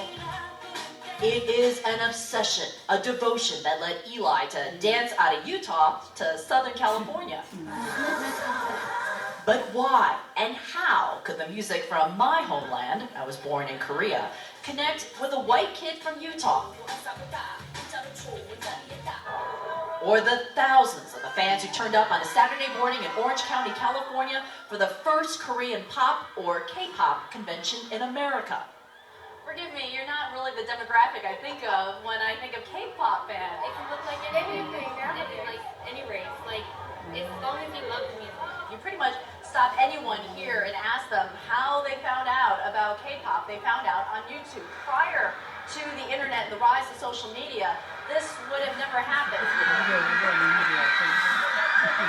And it's seeping into your world. By now, you've heard it. Likely even tried it. Oppan Gangnam Style. But Psy, the chubby Korean pop star, is just the tip of the Korean pop music tsunami. So one thing I will say after spending most of the day here is that things have come a long way. When I grew up, it was definitely not cool to be Korean. But 자, 이게 그러죠. It was definitely not cool to be Korean. 자기가 Thank you all for 자라날 listening. 때는 I'm Eli Alexander and fighting. Kyunghwa, CNN, Irvine, California. 그렇죠? 경나라는 그 사람의 CNN 리포터인데 이 사람도 한국 2세예요. 자기가 자라날 때는 한국 사람 되는 게 쿨하지 않았다라는 거예요. 근데 이제는 다르다는 거예요. 왜냐하면 K-팝 이런 것들이 미국에 오면서 이제는요 카스코에서 한국 김치도 팔고 김밥도 팔고 막 그러는 거예요. 이게 벌써 한국의 문화가 들어오면서 이 모든 것들이 우리의 이야기가 되는 거예요. 이 이야기가 계속 쌓이면 쌓일수록 어떻게 해요? 우리의 자존감도 같이 올라간다는 거예요. 상승한다는 거예요. 그다음에 네 번째는 퍼스널 스토리. 퍼스널 스토리는요, 우리 아까 말씀드린 개인의 이야기, 우리의 이야기예요. 근데 제가 보여드린 비디오가 있는데요. 이게 코리안, 브라질리언, 아메리칸이에요. 그러니까 아버지는 한국 사람이고 엄마가 브라질 사람이에요. 그래서 거기서 난 딸이 있는데 딸이 2명인가 있는데 자기 자신을 그래서 얘기할 때는요 코브라라고 불러요. 코리안, 브라질리언, 아메리칸이에요. 그래서 코브라라고. 근데 캘리포니아에 살고 있고 캘리포니아에서 푸드트럭을 갖다가 운영하는 그 패밀리예요. 근데 여기서 보면은 제가 그동안 이 세미나하고 이런 연구를 하면서 만약에 건강한 정체성을 가진 사람, 높은 자존감을 가진 사람의 예를 들자면 누구냐고 물어본다면 저는 이 비디오를 보여줄 거예요. 왜냐하면 이 비디오를 보면 여기 나오는 두 딸이 정말로 제가 말씀드리는 높은 자존감, 건강한 정체성을 가지고 있는데 이 사람들의 이야기를 들어보면 이 사람들은 자기의 이야기, 퍼스널 스토리, 가족의 이야기를 잘 알고 있다라는 거예요. 잘 알고 있다라는 거 보세요.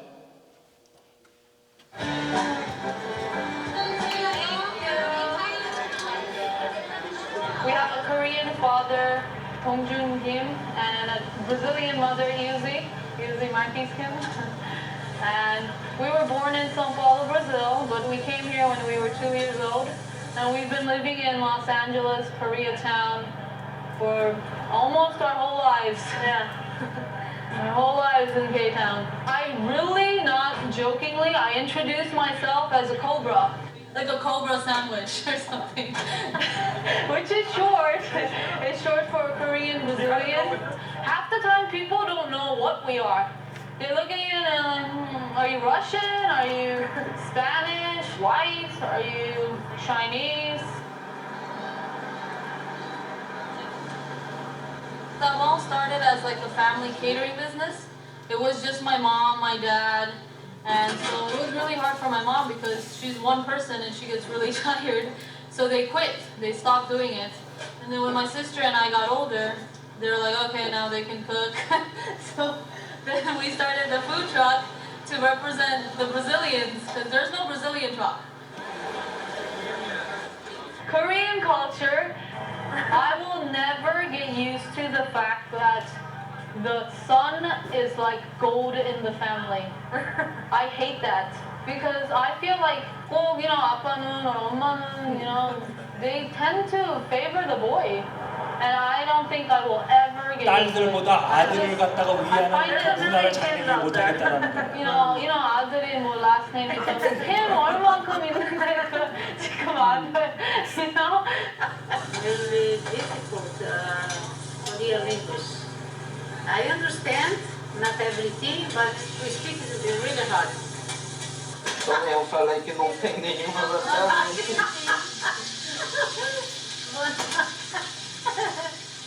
My 시어머니 and their 며느리 always have problems, but it's 10 times as hard when they don't speak the language.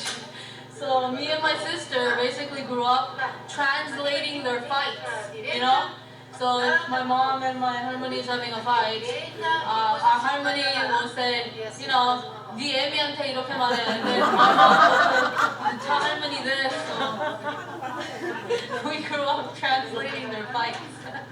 Family means, even when we do this business, it's all family working together. Yeah, it brings you closer together. You learn a lot about each other, like who's the hard worker, who's the jokester, who doesn't like to work. Just because you're the same blood doesn't make you family, There's a lot of families that are very distant from each other. They don't care what the other one is doing.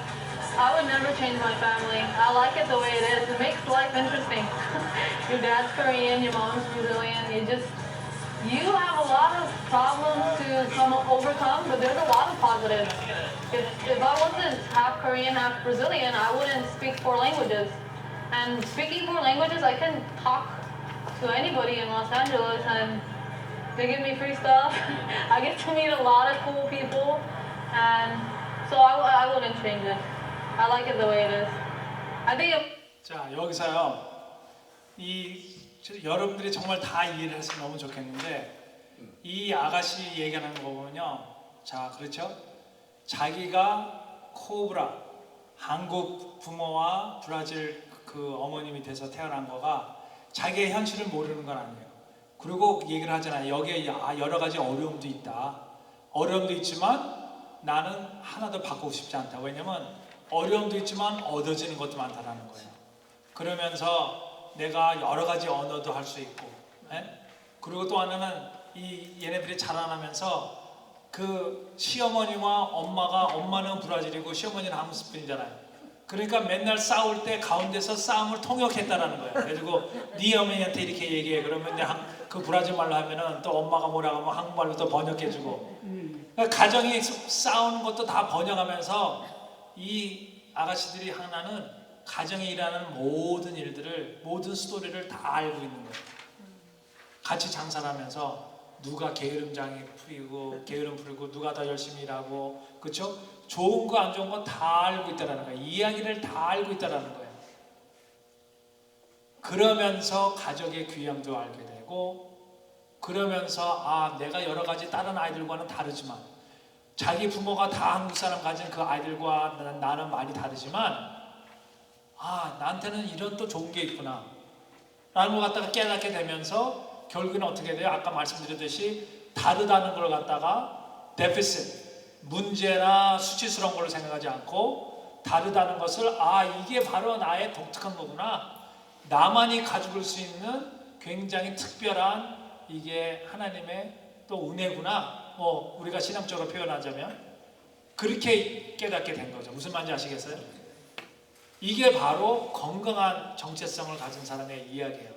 높은 자존감 가진 사람은 자기가 다르다는 거에 대해서 그걸 하자로 여기질 않고, 그걸 문제로 여기지 않고, 왜냐하면 문제로 여기는 순간 우리는 다르다는 걸 가리고 싶은 마음이 먼저 앞서요. 수치가 앞서는 거예요.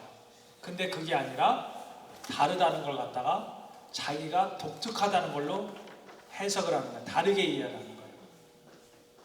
그러면서 그렇게 했던 거가, 이 여기서 자란 이 두 딸은 집안의 이야기를 갖다가 누구보다도 잘하는 거예요. 정말로요, 효자 효도 아니면 정말 우리 자녀들이요, 정말로 한 가정이 하나가 되려면요, 서로의 이야기를 알아야 돼요.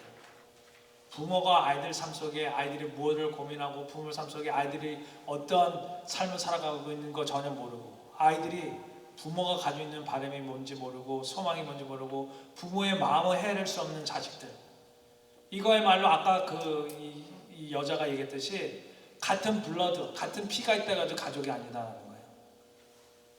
예? 그러면서 자기는 그런 패밀리를 많이 맞다라는 거예요. 그러나 우리는 많이 다르지만 어떻게 해요? 많은 이야기를 나누면서 많은 것을 나누게 되고, 기쁨과 아픔도 같이 나누게 되면서, 그러면서 이제는 자기가 이제는 나는 전혀 하나도 나는 바꾸고 싶지 않다, 이게 좋다, 그렇게 얘기하는데, 이거야말로 진짜 건강한 정체성과 높은 자존감을 가진 사람의 이야기인 거예요. 자, 마지막으로 Creative Image in the Story. 이거는 건너뛰고요. 이거는 뭐하는 공간이, 우리가 미국에 살아가면서 지금 미국이 백인 중심 사회라고 그랬잖아요. 한번 우리가 생각해 보자는 거예요. 상상해 보자는 거예요. 만약에 미국이 백인 중심이 아니라 우리 같이 생긴 동양 사람들이 미국의 중심에 서게 되면 어떨까? 우리와 같은 사람들이 미국의 주류를 이루게 하면 어떨까? 내가 만약에 이렇게 성공해가지고 이렇게 산다면 나는 어떻게 살아갈까? 그런 걸 갖다가 상상해 보는 거죠. 그리고 어떤 굉장히 창조적인, 창작적인, 크리에이티브한 그런 발상이거든요. 이런 걸 한번 해보자라는 거예요. 근데 누군가가 이걸 벌써 했어요. 이 그림을 보세요. 이 사진이 다르죠? 이게 뭐가 달라요? 완전히 180도 바꾼 거잖아요. 그렇죠?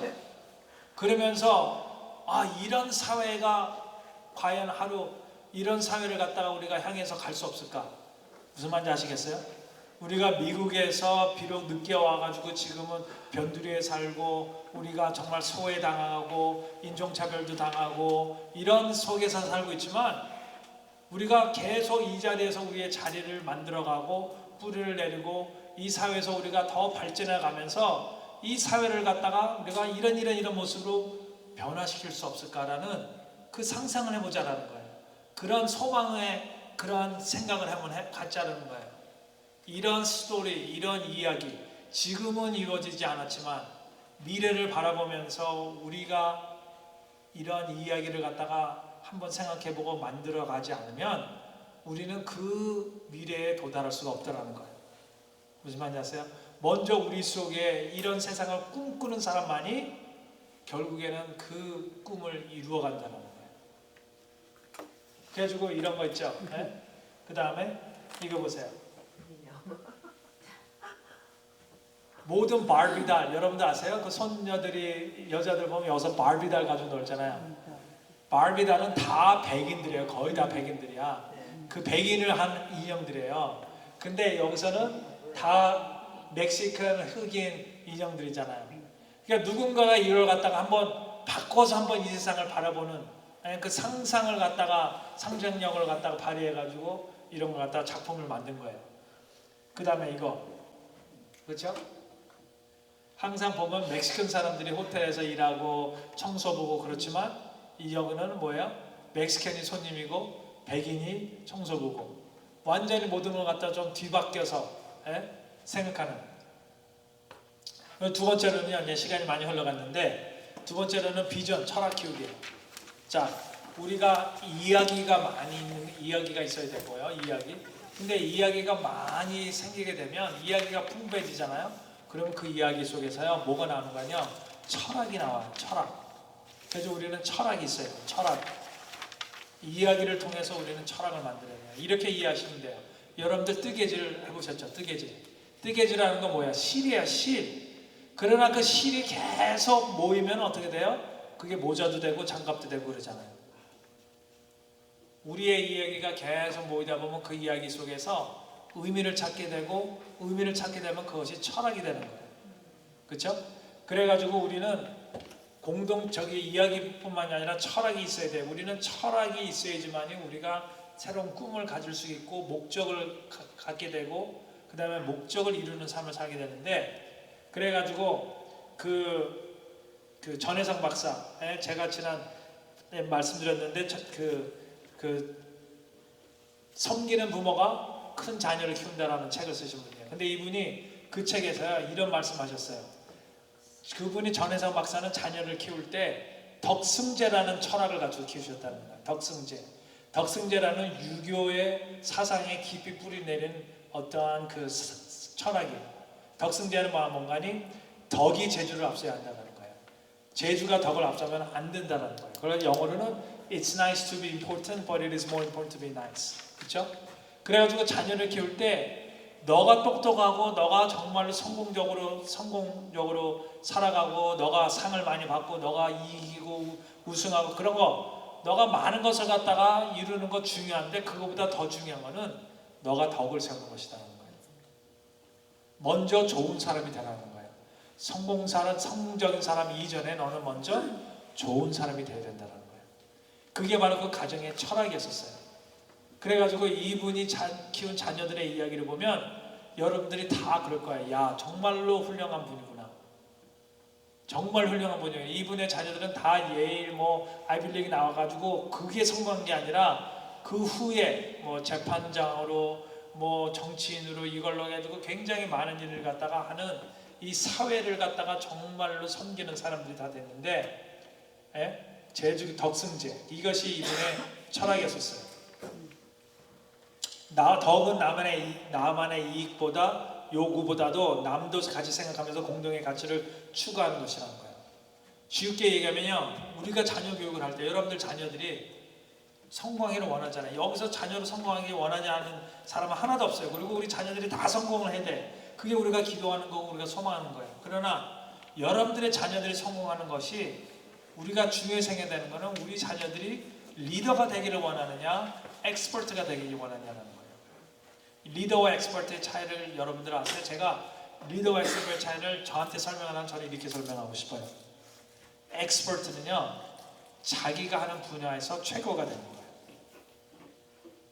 근데 자기가 하는 분야에서 그것이 의학이든 그것이 사업이든 그것이 무슨 티칭하는 거건 자기 분야에서 엑스퍼트가 되는 건데 최고가 되는 건데 자기 분야에서 최고가 된다고 했을 때는 그러면은 그 사람은 엑스퍼트가 되는 거예요. 근데 엑스퍼트가 된다고 해가지고 리더가 되는 건 아니에요.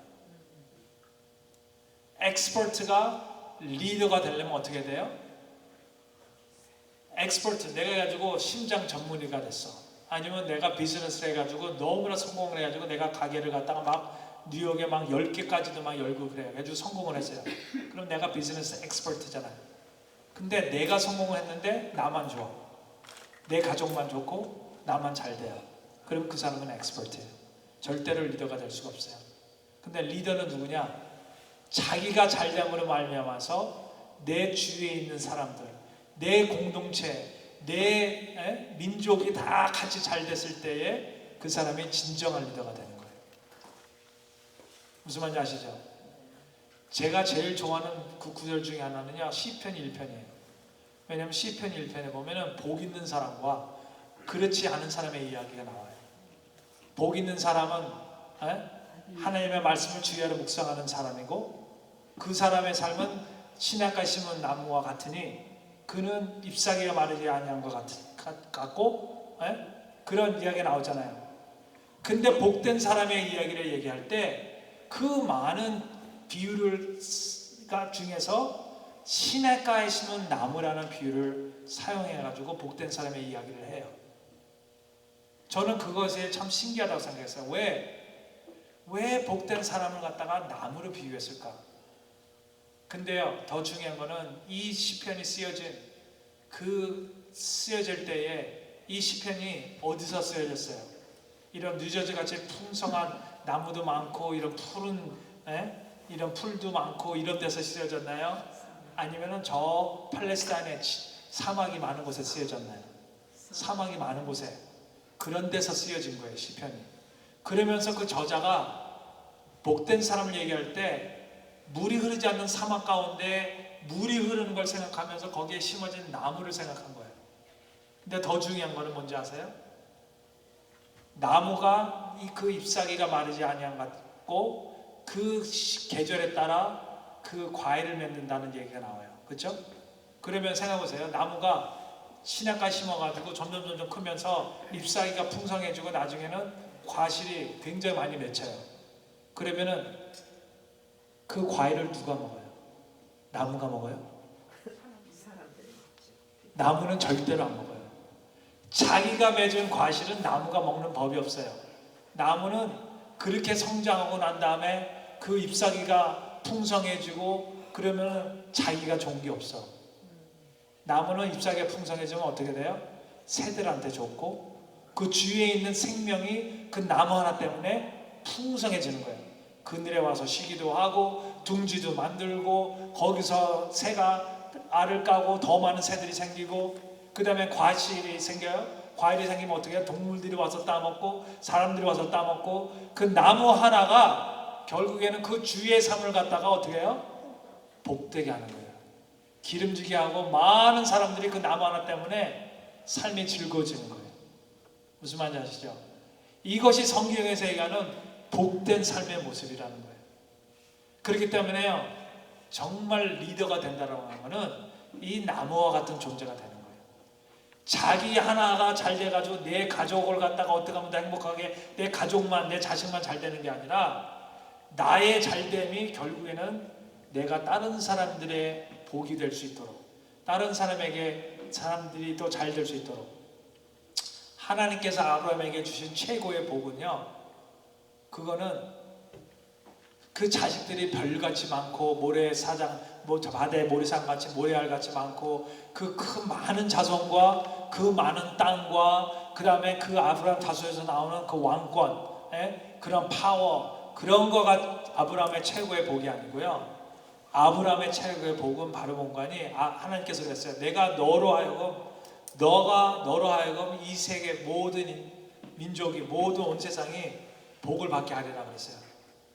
To be a blessing for the whole world. 그렇죠? 아브라함이 복의 통로가 된 거예요. 개주가 아브라함을 통해서 온 인류가 복을 받게 됐는데 그게 바로 뭐예요? 아브라함의 핏줄을 통해서 나중에 예수 그리스도가 태어나신 거예요. 그러면서 하나님께서 아브라함을 택하셔 내가 너로 하여금 세상에 복의 근원이 되게 하리라는 거예요. 그게 복 중의 복이에요. 복 중의 복은 내가 성공하는 거가 복 중의 복이 아니라 그것도 복이에요.